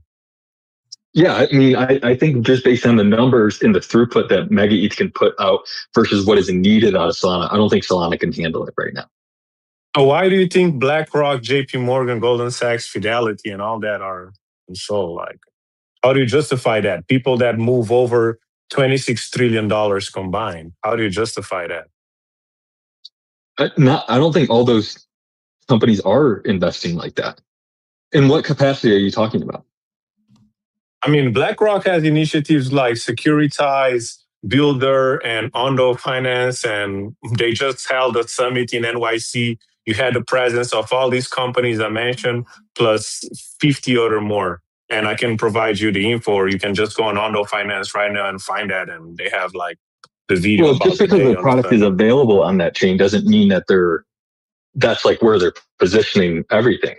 Is that kind of what you're insinuating? Because like no, I never said positioning everything, but that's also powering MegaETH in their stablecoin. So like just because a product is available on a different chain doesn't necessarily mean that they think that that's the chain that's going to be housing all of their on-chain institutional finance and trading. The numbers are very clear that MegaETH, like if you try to translate the traditional finance, trading on Fidelity or whatever other, TradFi platform you want to talk about, if you tried to, move that volume to any chain right now, it wouldn't be able to handle it. If you try to move the traditional markets onto any chain specifically, other than MegaETH, they wouldn't be able to handle it. And I don't even know if MegaETH right now could, but it's the closest one to be able to do that. So I think that's where the nuance lies. Is if you tried to be obviously we're probably like down the line, we're going to be more than it's going to be multi-chain dimensional. The blockchain isn't just going to be one blockchain. It's going to be across a lot of different, levels. But if you're going to be the main blockchain that can handle that kind of volume and throughput, I think that's quote unquote niche enough to be, the blockchain that most things are housed on. And that's why I think MegaETH can position like that. I mean, for me, it's just hard to understand this take on how BlackRock and all the big boys are wrong. But hey, maybe that's just me, and I actually hope you guys are right. I don't think it means they're wrong. I think that very few, like none of these funds go all in on one solution. Sometimes it's hedging their bets. Sometimes it's diversifying. Sometimes they have multiple theses these funds are managing billions, if not trillions of dollars. It's their major. They move so much amount of funds. I think when it comes down to, I think might be talking about two different things. What Oxy's talking about is simply the TradFi world. And right now I agree. I don't think MegaETH could handle all that volume. And will they all come to MegaETH? No. Like, is there going to guarantee they get all that? No. But it's not my take. Go back to Vitalik's take on, the whole conversation around L2s and L1s. And one thing, multiple things that MegaETH has done is they are separating themselves. They are how they've built, and they've proven this now, is that they can scale far beyond what ETH can do on mainnet. A lot of other L2s can't necessarily do that right now. It's like that scaling thesis that originally was the whole L2 thesis didn't check out, at least not with some of the existing ones. Like the extreme level to which MegaETH is capable of now they at least have a chance to go get some of that massive scale of, the TradFi markets. Otherwise, these big funds probably just build their own blockchains for specific use cases. And I think we're probably seeing some of that with I'm drawing a blank, Canton. Go ahead. I do got to get out of here though. So final last word, and then a good conversation. I really appreciate everyone's takes today. I appreciate everyone coming on stage, and I've enjoyed the conversation. But go ahead, Ben. Final thoughts? No, that was it. I thought you were mentioning Tempo, which was created by Stripe, the payment processing company that also bought Privy, which powers Abstract and all the. Which just landed. I don't know if in the news we didn't even hit on there earlier this morning. Dan, the founder of Forecaster, He just joined that Temple team as well. And yeah, like, is Temple going to capture probably some pretty material market share? Likely. I just think for those that aren't building just for that specific use case, you have to have some differentiators. I agree with the takes that a flagship dApp, a product that's not elsewhere, that's the easiest differentiator. The tech matters, and it is better. It is best, first in class for the L2s that exist today, the chains that exist today, what they can do, technically speaking, what the chain is capable of.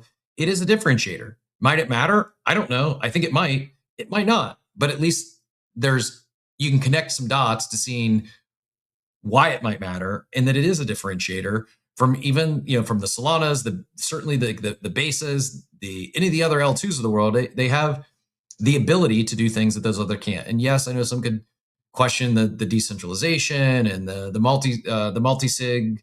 Like, I get all that. This fact remains that they're building something differently, where so many of the chains that have come prior to this, they also didn't have a flagship dApp, and they didn't have any differentiators in terms of tech. Some people laugh. We talk about Ape Chain. I don't know if Other Side's going to be a hit or not. They at least have what could be a flagship dApp. Other Side could be a Halo 3. I'm not saying it is. I still know it's unlikely. It's a big, massive swing. If Other Side doesn't make it, Ape Chain doesn't make it. But if Other Side does make it, it's really easy to connect the dots that Ape Chain remains a going concern, or they end up spinning up their own L1, because they're at least making an attempt to build a game, a protocol, a dApp that is different. It has the potential to become that flagship. And it's mind-blowing to me where so few other chains have even made that attempt. Look at Polygon. Polygon has 2 of them. Courtyard, which, I'm a Beezy fan.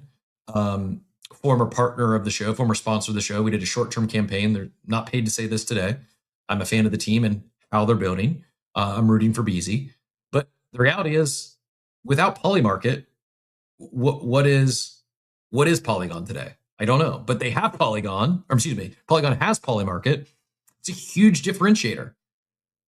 It's just those are very hard to, like, you're not seeing a Polymarket be created, once a month, let alone once a week or every time a new chain spins up. They got to build towards it. And part of what may help them launch new novel protocols is because they are more performant than these other chains. I know distribution matters as well, and I don't want to keep talking ourselves in circles here, but I have really enjoyed the conversation, and at the very least, it gives us something to pay attention to and root for. Thank you very much for the tip, girl on Abstract. Girl on Abstract adds, I'm on Other Side. I go on to troll people. Yeah, go do whatever you get enjoyment from, whether it's trolling or launching new avatars. Crypto Scam One said it is all about hedging. The big players are almost always net zero in their positions. Girl on Abstract, I don't have time for new chain, but I would put money for yield on it. Any good ones that give rewards? No, I'm sure some of these early protocols have points, but no quantifiable rewards yet per se. I do think that'll come soon post TGE, but time will tell. And yeah, good chat today. Keep an eye on, if you are in the NFT minting game, keep an eye on not just Net Citizens, but there's a few others that are minting on MegaETH, and it's early, but more than halfway through that min in phase 1 and trading 2x above floor. So love to see it. With that, appreciate all the back and forth today. Appreciate everyone who joined the conversation. Shout out to Outer, our co-host who left us like 2 hours ago now, I feel. But we'll be back tomorrow, as always, 8 a.m. Eastern time. Usually only go till 10, but sometimes the conversation warrants we take it longer. My apologies, Payne. Thanks for hanging out in the green room. With that, hope you have a wonderful, wonderful day, everyone.